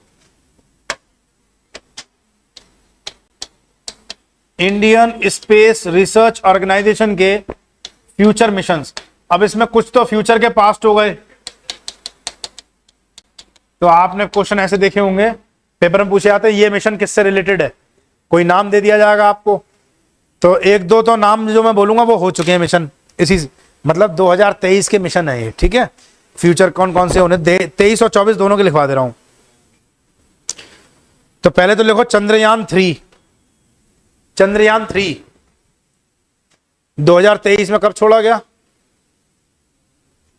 23 अगस्त। तो ये स्पेस डे भी मनाया जाएगा इसे। चंद्रयान-3 लिखना, उद्देश्य लिखो इसके आगे, इसका ऑब्जेक्टिव क्या है। अब चंद्रयान को चंद्रयानी लिखना इंग्लिश में भी। चांद की सतह पर दक्षिणी ध्रुव पर जाने का मिशन, चांद की सतह के दक्षिणी ध्रुव पर जाने का mission, south pole of moon, south pole of moon mission. ठीक है, चंद्रयान-3। नेक्स्ट लिखिए गगनयान-1, गगनयान-1। और ये मुझे इंपॉर्टेंट लगता है, पेपर में पूछा जा सकता है। हाँ, मानव युक्त लिखिएगा इसमें, भारत का पहला मानव युक्त अंतरिक्ष कार्यक्रम, इंग्लिश में भी बोलता हूं, भारत का पहला मानव युक्त अंतरिक्ष कार्यक्रम, India's first astronaut based space programme. 2 पुरुष और 1 महिला इसमें ट्रेनिंग ले रहे हैं अभी। हाँ, टेस्टिंग चल रही है, ये इंडिया भेजा जाएगा। ठीक है, गगनयान फर्स्ट। अगला लिखो शुक्रयान, इंग्लिश में भी आपको शुक्रयान ही लिखना है, वीनस मिशन मत, वीनस मिशन कह सकते हैं लेकिन वीनस यान मत लिख देना, शुक्रयान ही लिख के आएगा पेपर में। शुक्रयान फर्स्ट 2024 में भेजेंगे इसे हम। क्या उद्देश्य है? शुक्र के वायुमंडल का अध्ययन, to study the atmosphere of Venus, to study the atmosphere of Venus. पीछे चौधरी क्या हो गया भाई, क्या बातें कर रहे हो? आगे बैठाऊंगा, आगे बिल्कुल। इतना भी नहीं तो फिर क्यों डिस्टर्ब कर रहे हो क्लास में? क्या कह रहे थे भैया? शुक्रयान-1 में लिखो शुक्र के वायुमंडल का अध्ययन, to study the environment of atmosphere of Venus. तब बातें कर रहा था जब मैं बता रहा था, अब अगर दोबारा बोलो सर। लिखो शुक्रयान-1 2024 में भेजेंगे इसे। शुक्र के वायुमंडल का अध्ययन, to study the atmosphere of Venus. अगला लिखो मंगलयान-2। यार लिखने को बहुत सारा है डेटा इसमें, आप ऐसे स्पीड स्लो मत करो। मंगलयान-2, एक मंगलयान तो हम भेज चुके हैं, मॉम मास ऑर्बिटल मिशन। अगला लिखो मंगलयान-2 2024 में भेजेंगे इसे भी।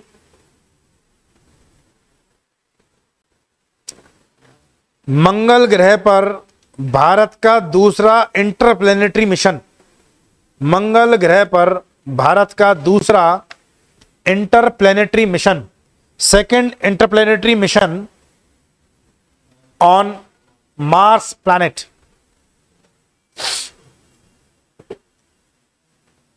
नेक्स्ट लिखो आदित्य L1, ये अभी गया है, आदित्य L1 2023 है, 2 सितंबर पक्का मालूम डेट? लिखो भाई 2 सितंबर। अच्छा अच्छा अच्छा, बढ़िया। आदित्य L1 2023 2 सितंबर, ठीक है। लिखिए सूर्य की बाहरी सतह का अध्ययन करने के लिए, to analyse the outer layer, bracket में लिखना कोरोना, CORONA, कोरोना, कोरोना बोलते हैं बाहरी लेयर को, ठीक है। ये वो वाली कोरोना नहीं है, चीन की देन थी जो। To study the corona layer या outer layer of the sun. Next लिखो निसार, इस तरीके से ही लिखना है। हाँ, ज्वाइंट प्रोग्राम है, NASA ISRO synthetic aperture radar, लिख लीजिए। नासा इसरो, ये ज्वाइंट वेंचर है, NASA ISRO space, sorry, NASA ISRO synthetic aperture radar, synthetic aperture radar, APERTURE, aperture radar. NASA ISRO का जॉइंट वेंचर है, ठीक है। मैं लिख दूं क्या बोर्ड पे? Synthetic aperture radar. ये क्वेश्चंस मेरी समझ से इंपॉर्टेंट हो सकते हैं जो 2023 के प्रोग्राम थे और 24 के। कौन सा वाला आया था? निसार आया था। हाँ, अब कुछ भी फंस सकता है, ऐसा तो कुछ नहीं कह सकते हम। काश मुझे भी यार यूपीएससी बुला ले पेपर बनाने के लिए, बुलाती नहीं है यूपीएससी बस। हैं? आपको क्या करना है? अच्छा दीदी, अगली एक भैया हेडिंग लिखिए, ये भी अपने आप में बहुत इंपॉर्टेंट है। एक हेडिंग डालना, मैं अब आपको कुछ संवैधानिक पद लिखवाऊंगा और लेटेस्ट अपॉइंटमेंट जो हुए हैं, इस तरीके से बहुत क्वेश्चंस आते हैं। आप जानते हो कि इस समय प्रेजेंट में, कल भी मैंने आपसे डिस्कस किया था, जिसका आंसर सूर्या ने दिया था कि इंडिया की पहली महिला CEO and railway board chairman, तो जया वर्मा बताई थी आपको, जया वर्मा सिन्हा। तो इस तरीके के अपॉइंटमेंट्स, दुनिया भर के अपॉइंटमेंट होते रहते हैं, लेकिन कुछ पद ऐसे होते हैं जो बहुत इंपॉर्टेंट होते हैं, ठीक है। तो एक हेडिंग डालना, who is what, who is what, कौन क्या है, और प्रेजेंट हु इज व्हाट, और ब्रैकेट में लिख लेना लेटेस्ट अपॉइंटमेंट्स, लेटेस्ट अपॉइंटमेंट्स।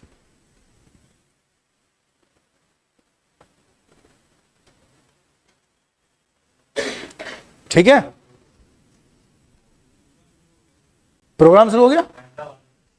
तुम मैच देख रहे हो, मेरा मन खराब कर रहे हो।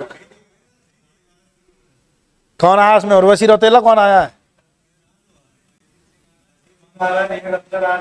नेहा कक्कड़। और चलो भैया, फिलहाल इनको नहीं देखना मुझे, बाद में रोहित शर्मा की बैटिंग और जसप्रीत बुमराह की बॉलिंग, हमारे केएल राहुल, विराट कोहली, इनको देखना खेलते हुए।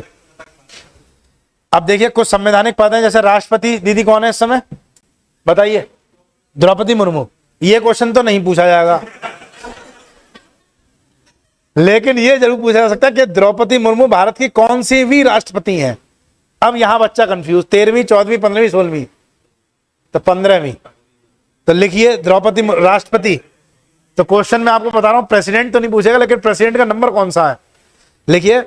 President Droupadi Murmu 15th president है।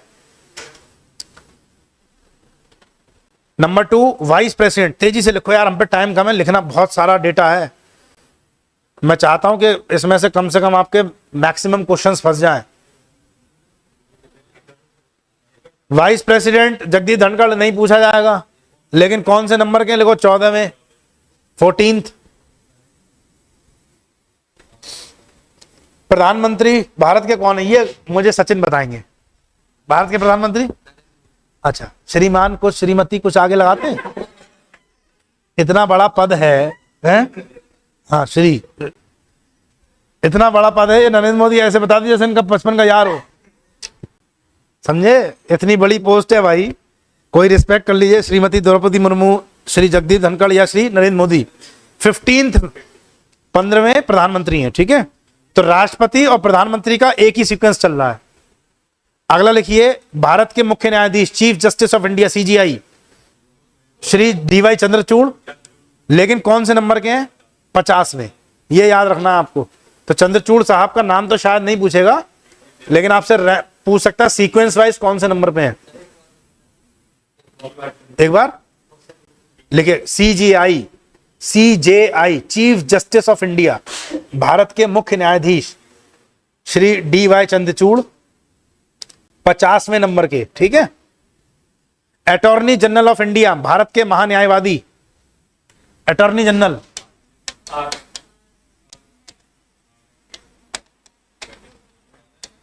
भारत के महान्यायवादी, हाँ, are Venkat Ramani, Shri are Venkat रमणी, श्री श्रीमती अपने आप लगा लेना, 16वें नंबर के, आर वेंकट रमणी 16वें नंबर के। अब अटॉर्नी जनरल के बारे में आपने किस आर्टिकल में पढ़ा चौधरी साहब? कॉन्स्टिट्यूशन के 72, 74, 76, 79, 76। पहली बार ऑप्शन दे दिया मैंने। तो 76 में अटॉर्नी जनरल पढ़ते हैं हम। इनके बारे में खास बात क्या होती है? He is the highest law officer of India. इनकी पहुंच, भारत के प्रथम विधिक अधिकारी होते हैं, इनकी पहुंच भारत की किसी भी न्यायालय में ये जाकर के सुनवाई कर सकते, मतलब अपने पक्ष रख सकते हैं। सुनवाई क्या करेंगे, तो वकील है, भारत सरकार का वकील होता है, ठीक है। इनकी सैलरी कितनी होती है, कहीं लिखी है, कहीं नहीं लिखी है, ध्यान रखना। सैलरी प्रेसिडेंट डिसाइड करते हैं।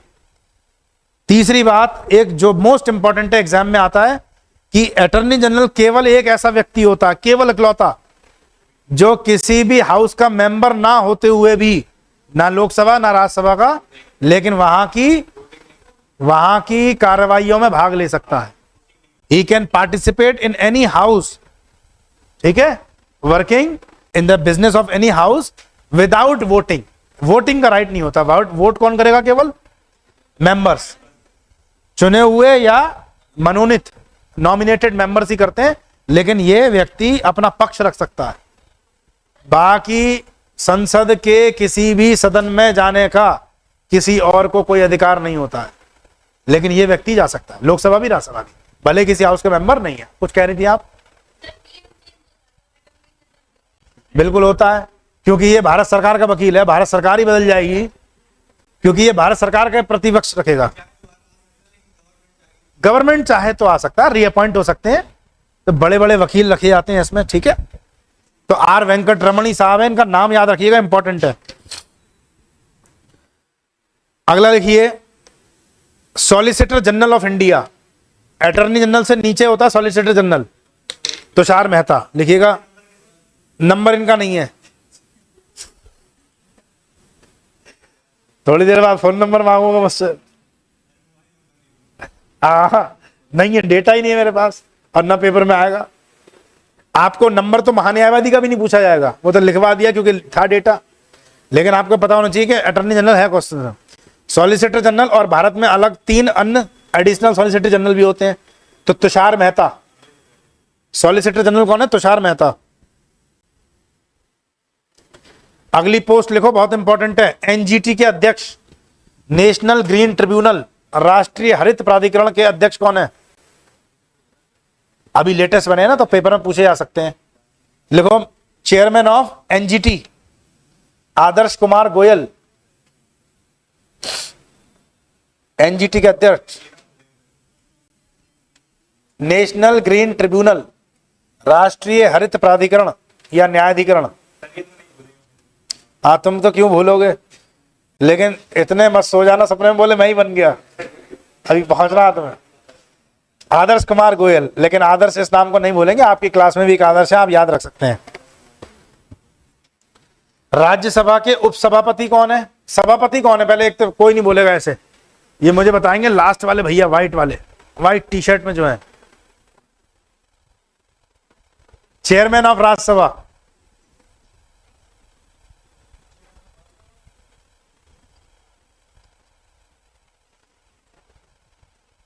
राज्यसभा चेयरमैन कौन है? काजल जी आप बताओ। Very good. वाइस प्रेसिडेंट जो होता है वही होता है, तो Jagdeep Dhankhar, ex officio post होती है।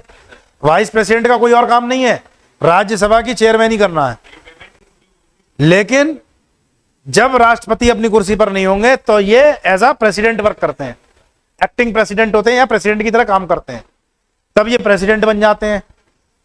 और जब प्रेसिडेंट काम पर होता है तो ये चेयरमैन राज्यसभा कहलाते हैं, यानी वाइस प्रेसिडेंट नाम की कोई पोस्ट है ही नहीं। वाइस प्रेसिडेंट नाम की सैलरी नहीं मिलती, कोई भी, जीरो होती है। जब प्रेसिडेंट के रूप में काम करेंगे तो प्रेसिडेंट की सैलरी पाते हैं, वरना चेयरमैन ऑफ राज्यसभा। तो राज्यसभा के चेयरमैन नहीं लिखवा रहा हूं, लेकिन डिप्टी चेयरमैन याद करिए। लिखिए, डेप्यूटी चेयरमैन कौन है? Very good, Harivansh Narayan. लिखिए, हरिवंश नारायण सिंह, वाइस चेयरमैन या deputy chairman of Rajya Sabha. Important नाम है आपके लिए।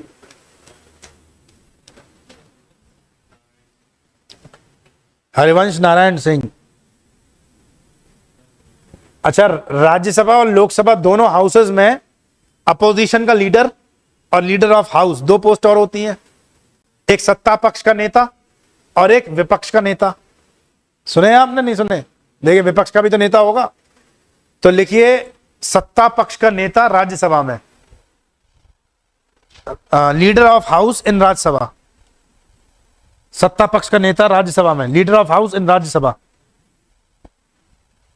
मैं इधर ही बैठ जाता हूं थोड़ी देर। राज्यसभा में कौन है? पीयूष गोयल। बहुत बढ़िया, किसने बताया? करेक्ट। ये पढ़ के आया है क्या? पेपर था इसलिए पढ़ा, लेकिन ये बहुत इंपॉर्टेंट क्वेश्चन से आते हैं पेपर में। पीयूष गोयल साहब, पीयूष गोयल साहब जो इस समय भारत के कैबिनेट मंत्री भी हैं, सत्ता पक्ष के नेता भी हैं राज्यसभा में। इनके पास कौन सी मिनिस्ट्री है?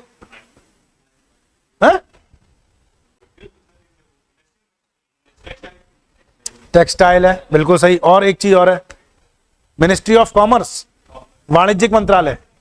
ठीक है। अच्छा, कॉर्पोरेट मिनिस्ट्री किसके पास है?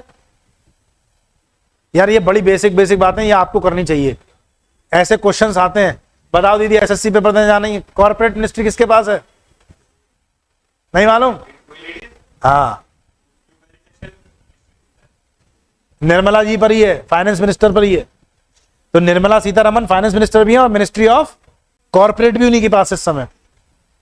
खेल आजकल बहुत चल रहा भारत में, एशियन गेम्स है ना, और क्रिकेट वर्ल्ड कप हो ही रहा है सीसी मेंस का। खेल मंत्री कौन है? अनुराग ठाकुर। जो चर्चा में रहती हैं वो चीजें पूछे जाने की ज्यादा संभावना रहती है। ठीक है। और अभी आपको थोड़ी देर पहले बताया ही मैंने, आप बताओगे इंडियन फॉरेस्ट स्टेटस रिपोर्ट जो दी थी वो किसने दी होगी? पर्यावरण मंत्री के नाम, क्या नाम पर्यावरण मंत्री का? बताएंगे, प्रतीक जी बताएंगे। थोड़ी देर पहले बोला था, बताओ सचिन। दीदी भूल गई? भूपेंद्र यादव बताए थे अभी। तो पर्यावरण मंत्री इस समय कौन है? भूपेंद्र यादव जी। चलो, ये सब बेसिक बेसिक बातें, ये इतनी तैयार रखा करो आप कम से कम। हाँ, तो सत्ता पक्ष का नेता कौन हो गया? पीयूष गोयल साहब, राज्यसभा में। और उसके बाद लिखिए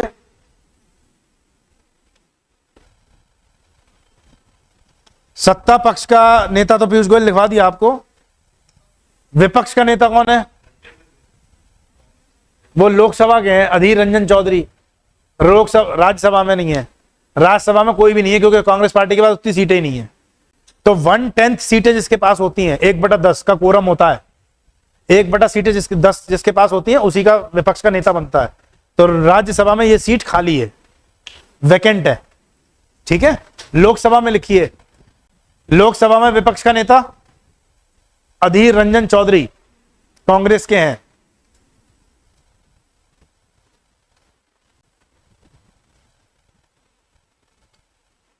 और लोकसभा में सत्ता का नेता कौन है? सत्ता पक्ष का ये वाली दीदी बताएंगी, ये हरियाणा, जानबूझ के ऊपर नहीं देख रही, मेरे से ही पूछ रहे हैं। अब बताओ दीदी, नहीं मालूम? लोकसभा में सत्ता पक्ष का नेता कौन है? करेक्ट, देश का प्रधानमंत्री होता है। तो लिखिए प्रधानमंत्री नरेंद्र मोदी। और लोकसभा के स्पीकर बताने की जरूरत है? श्रीमान ओम बिरला जी। कौन से नंबर के? ये लिखो 17वें नंबर के, ये आ सकता है। Om Birla Lok Sabha speaker 17th number के हैं। मैं देखो बहुत सारी पोस्ट हैं भारत सरकार की, उनमें से केवल छांट छांट के वो लिखवा रहा हूं जिनसे पूछे जाने की संभावनाएं हैं। 1 लाइनर फैक्ट्स हैं, 1-2 बार पढ़ोगे, आपस में फ्रेंड्स ग्रुप बना लो, क्वेश्चंस पूछोगे, याद हो जाएंगे। ठीक है। नेक्स्ट लिखिए chief election commissioner of India, CEC. अब भारत में 5 राज्यों में चुनाव होने वाले हैं। राजीव कुमार, श्रीमान राजीव कुमार लिखो, 25वें नंबर के हैं। राजीव कुमार 25th नंबर के हैं। और 2 निर्वाचन आयुक्त और हैं, ये तो चीफ हो गए, और 2 और कौन हो गए? Election commissioner. तो लिखो अरुण कुमार गोयल, अरुण कुमार गोयल। दूसरे अनूप चंद्र पांडे, इलेक्शन कमिश्नर। निर्वाचन आयुक्त अनूप कुमार गोयल, सॉरी अरुण कुमार गोयल और अनूप चंद्र पांडे, ये 2 निर्वाचन आयुक्त हो गए। और चीफ चीफ इलेक्शन कमिश्नर कौन होगा? राजीव कुमार। ये तीनों नाम इंपॉर्टेंट है आपको, ये तीनों को मिलाकर के इलेक्शन कमीशन ऑफ इंडिया बनता है। ठीक है। सीएजी कौन है इस समय इंडिया के? Chief CAG, controller and auditor general of India, Bharat के महालेखा एवं नियंत्रक एवं महालेखा परीक्षक। लिखो CAG, controller and auditor general of India. लिख दूं?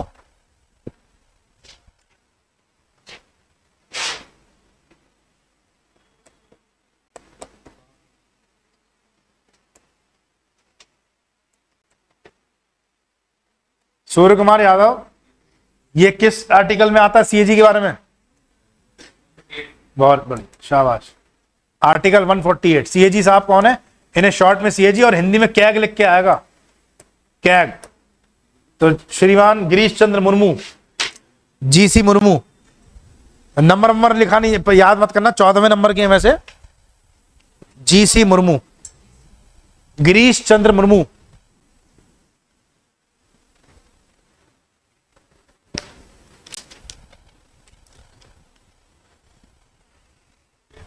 अगला लिखो, भारत में आर्मी के चीफ कौन है इस समय? अब सेना में जा रहे हो तो पता ही होना चाहिए। मनोज पांडे जी, जनरल मनोज पांडे। लिखिए, थल सेना अध्यक्ष, आर्मी चीफ या आर्मी जनरल श्रीमान Manoj Pande, general Manoj Pande, general Manoj Pande. Air chief marshal कौन है इस समय? वायुसेना अध्यक्ष। लिखिए, वी आर चौधरी। ये बहुत इंपॉर्टेंट पोस्ट हैं जो आपको पता होनी चाहिए। V R Chaudhari. अगला लिखिए, नौसेना अध्यक्ष, नेवी के admiral R Hari Kumar. Correct, Hari Kumar साहब एडमिरल हैं। Air chief marshal V R Chaudhari साहब हैं। और जनरल साहब, इन तीनों के ऊपर होता CDS, chief of defence staff, lieutenant general Anil Chauhan. Anil Chauhan लिख लो बस। किसने पूछा भैया? बड़ा टिपिकल क्वेश्चन आया।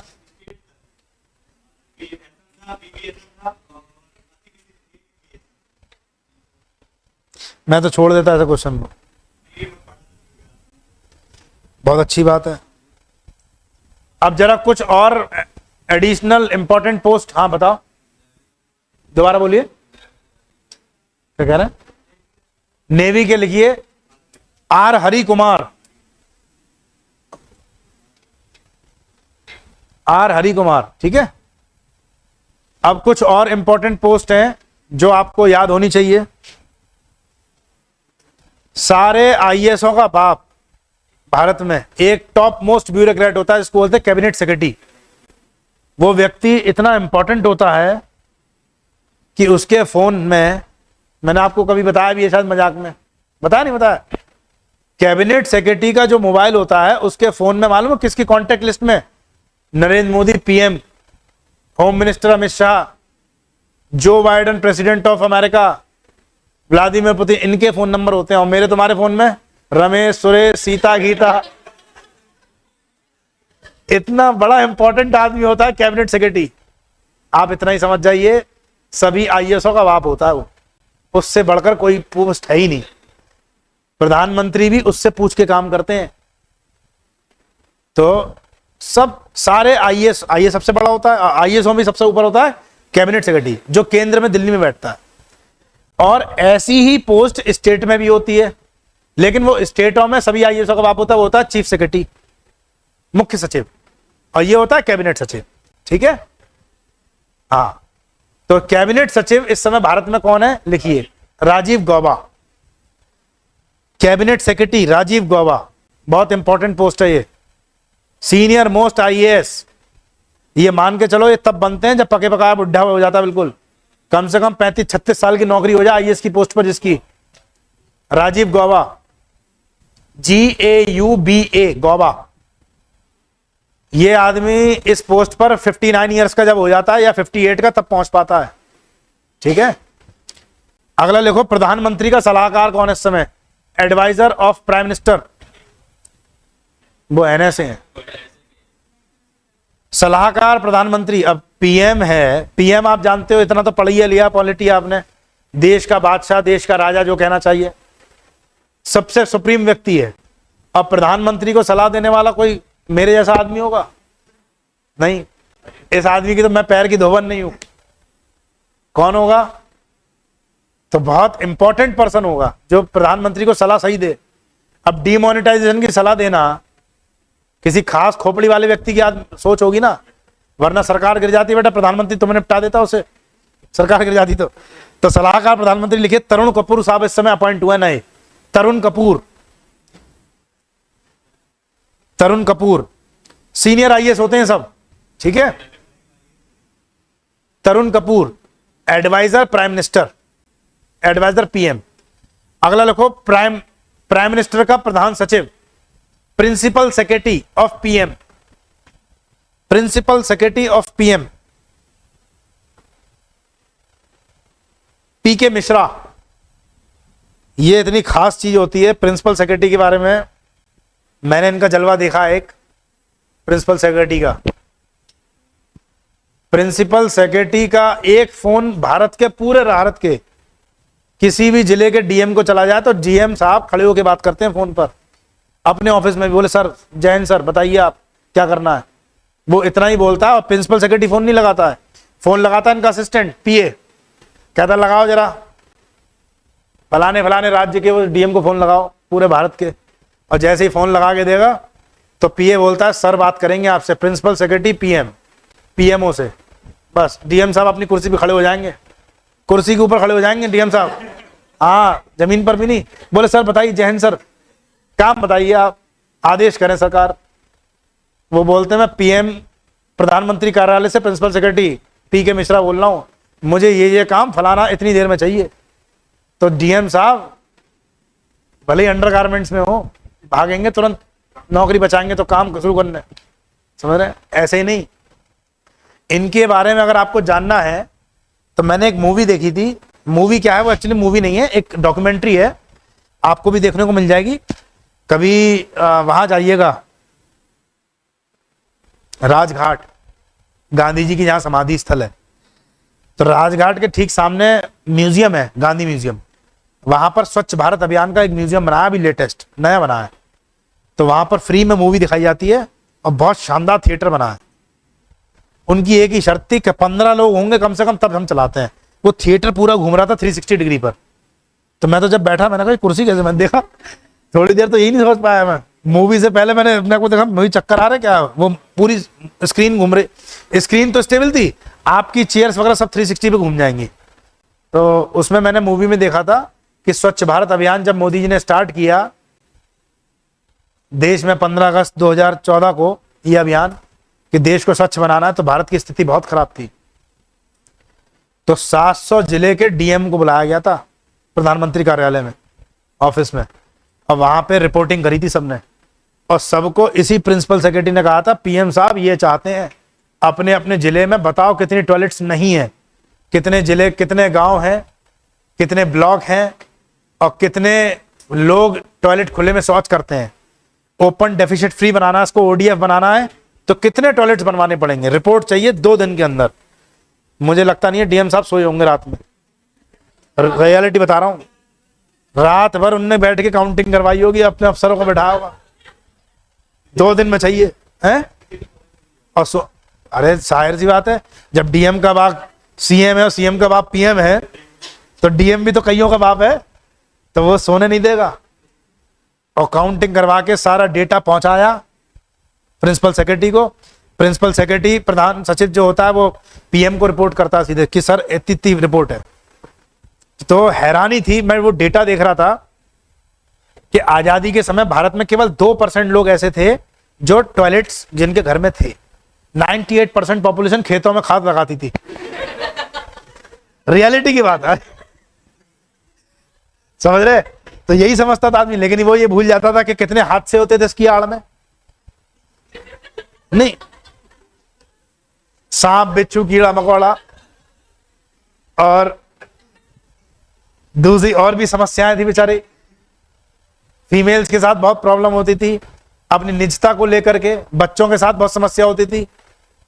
तो रात में किसी बच्चे को, छोटे बच्चे को टॉयलेट अगर लग गई तो माँ उसको थप्पड़ मार के सुला दी, बोले सुबह करिए, अब तेरे लिए खेत में जाऊं मैं।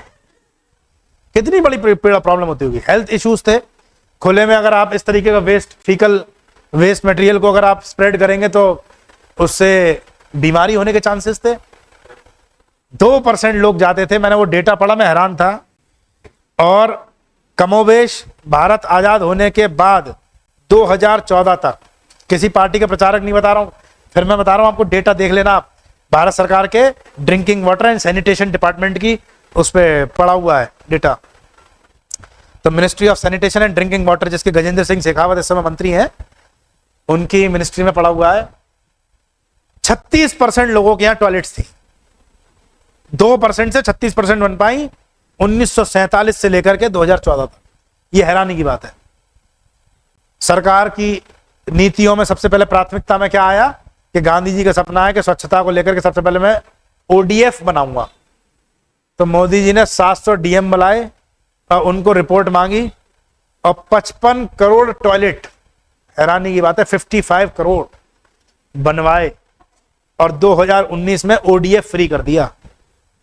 5 साल के अंदर 55 करोड़ टॉयलेट मायने रखता है। और आज की डेट में एक मायने में अपराध है अपने आप में। अब बहुत कम लोग हैं जो रेलवे लाइन के किनारे दिख जाएंगे आपको, जिनकी आदत ही खराब है बिल्कुल, समझ रहे? तो आखिरी टॉयलेट होता है उनका, आखिरी वेस्ट होता है जो रेलवे लाइन, क्योंकि अब वंदे भारत जैसी ट्रेन चल रही है, पलक झपकते ही ट्रेन कब पास हो गई। तो पता लगा जब क्रियाक्रम करते हैं तो पहले उनको साफ करो, क्योंकि वो करते करते ही चले गए थे। तो वो कहते होंगे हाय आखिरी बार करने गए। तो ये एक बड़ा डेटा था, कोई बात नहीं, बनने दो। तो प्रिंसिपल सेक्रेटरी आपने समझ लिया, सीनियर मोस्ट आईएएस होता है पीएम का। एक बहुत चर्चा में रहे अभी विदेश सचिव, फॉरेन सेक्रेटरी। देखो हर मंत्री, हर मंत्रालय का, हर विभाग का एक सचिव होता है, लेकिन सबके सचिव याद करना पॉसिबल नहीं है, ना पेपर में पूछे जाते हैं। जो चर्चा में है उनके बारे में पूछा जाता है। तो विदेश सचिव आपसे देश में पूछे जा सकते हैं कि इस समय विदेश सचिव कौन है। तो लिखो विनय मोहन क्वात्रा, फॉरेन सेक्रेटरी विनय मोहन क्वात्रा। विनय मोहन क्वात्रा साहब विदेश सचिव हैं इस समय। गृह सचिव पूछे जा सकते हैं, अक्सर चर्चा में बना रहता है। होम सेक्रेटरी, एक एक मंत्री, एक एक मंत्रालय का सेक्रेटरी रिपोर्ट करता है किसको? अपने मंत्री को, ठीक है। तो फॉरेन सेक्रेटरी किसको रिपोर्ट करते होंगे? फॉरेन मिनिस्टर जयशंकर साहब को। होम मिनिस्टर को रिपोर्ट करते होंगे होम सेक्रेटरी। होम सेक्रेटरी लिखो, बहुत चर्चा में रहते हैं, न्यूज में अक्सर बन रहते हैं, Ajay Kumar Bhalla. Ajay Kumar Bhalla home secretary, home secretary Ajay Kumar Bhalla. Next लिखो एनएसए, राष्ट्रीय सुरक्षा सलाहकार, नेशनल सिक्योरिटी एडवाइजर, बहुत न्यूज में रहते हैं, सभी जानते हैं इनको।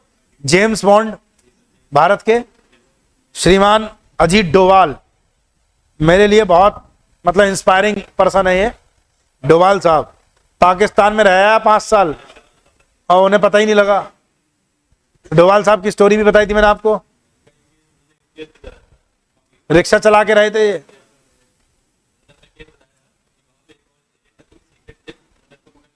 हाँ करेक्ट। डोभाल साहब की एक स्टोरी बताऊं, रियल इंस्पायरिंग लगेगी आपको। पाकिस्तान में बड़ी फेमस मजार है, पीर बाबा की मजार है, वो नॉर्थ वेस्ट फ्रंटियर प्रोविंस में, आतंकवादियों गढ़ भी है वहां पर। अरे सुनो भाई, तो वहां पर डोभाल साहब, विजय मोहन क्वात्रा लिख लिया, क्वात्रा। डोभाल साहब पीर बाबा की मजार में भिखारी के रूप में बैठे थे, भीख मांगने के लिए, कंबल ओढ़ के। तो भीख मांग रहे थे, एक व्यक्ति आया वहां पर और आने के बाद उन्हें बुलाया, बोले इधर आओ। डोभाल साहब बोले हाँ हाँ। तो वो बोले कि तुम मुसलमान नहीं हो ना? बोले नहीं नहीं ऐसा नहीं है, खुदा कसम।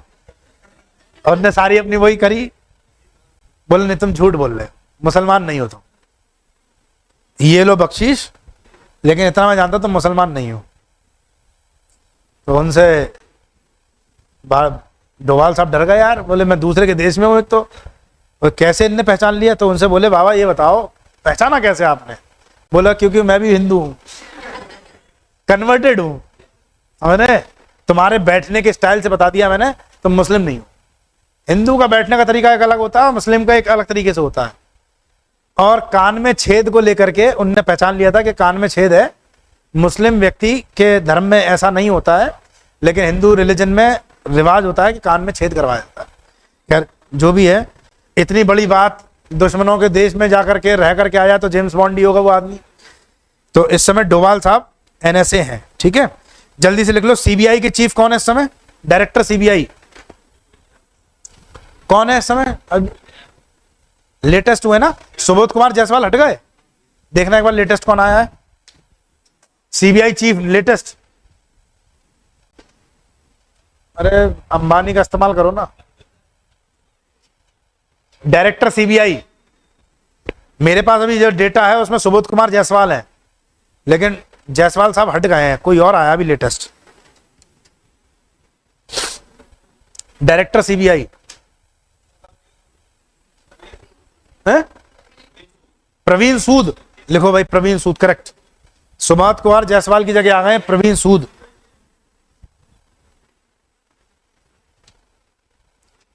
और आजकल बहुत चर्चा में बनी हुई है एक एजेंसी।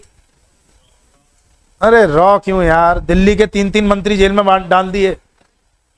ED, enforcement directorate. अरे संजय सिंह हो या मनीष सिसोदिया जैसे लोग हों, तो ईडी बहुत चर्चा में है। तो ईडी के डायरेक्टर पता होना चाहिए आपको, संजय कुमार मिश्रा। एनफोर्समेंट डायरेक्टरेट, प्रवर्तन निदेशालय, enforcement directorate ED, Sanjay Kumar Mishra, ठीक है। नीति आयोग के उपाध्यक्ष, नीति आयोग का अध्यक्ष कौन होता है? प्रधानमंत्री हमेशा। तो जैसे राज्यसभा का चेयरमैन हमेशा उपराष्ट्रपति होता है, ऐसे ही नीति आयोग का चेयरमैन या अध्यक्ष कौन होगा? हमेशा प्राइम मिनिस्टर। तो नीति आयोग के उपाध्यक्ष लिखिए deputy chairman Suman Kumar berry. Suman Kumar berry. CEO NITI Aayog, अगला लिखो chief executive officer, CEO of NITI Aayog Parameswaran Iyer. और स्टार लगाइए, कल ही पेपर में आया ये वाला क्वेश्चन। इस बच्चे ने मुझे बताया कल ही क्वेश्चन आया ये वाला। स्टेनो का पेपर था काय का था, उसमें आया। तो ये पूछा जा सकता है नीति आयोग के सीईओ, मुख्य कार्यकारिणी अधिकारी, chief executive officer Parameswaran Iyer.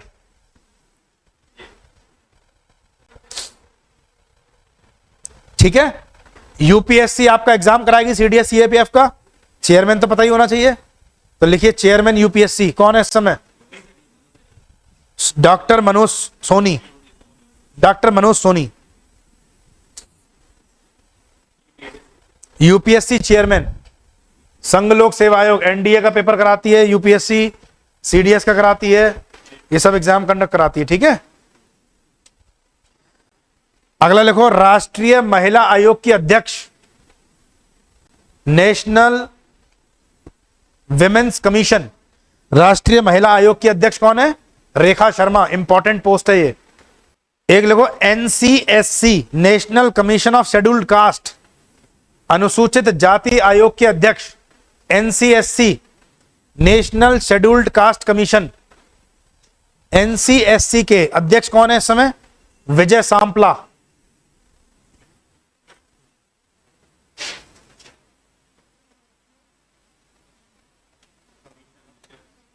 National commission of scheduled caste, NCSC.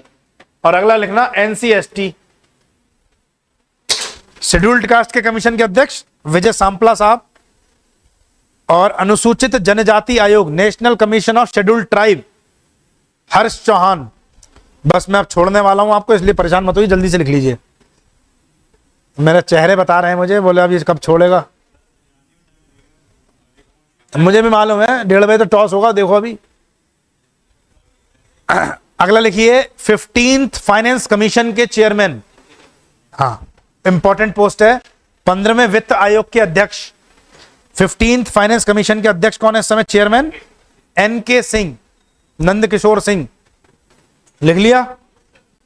Railway board की चेयरमैन, पहली अध्यक्ष रेलवे बोर्ड, विमेन, सॉरी, पहली महिला अध्यक्ष, first women chairman of railway board,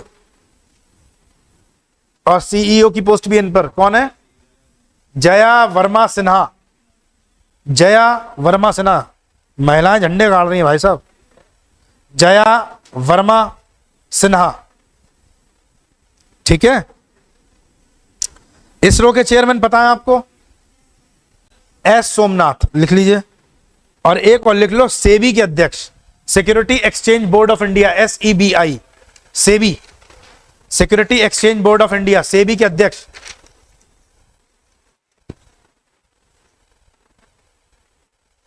Madhavi Puri Buch, SEBI, SEBI, Madhavi Puri Buch, BUTCH, Madhavi Puri Buch, ये security exchange board of India की विमेन प्रेसिडेंट है। तो आज देखो मैंने बहुत इंपॉर्टेंट नियुक्तियां करवाई हैं, यहां से बहुत सारे क्वेश्चन आते हैं।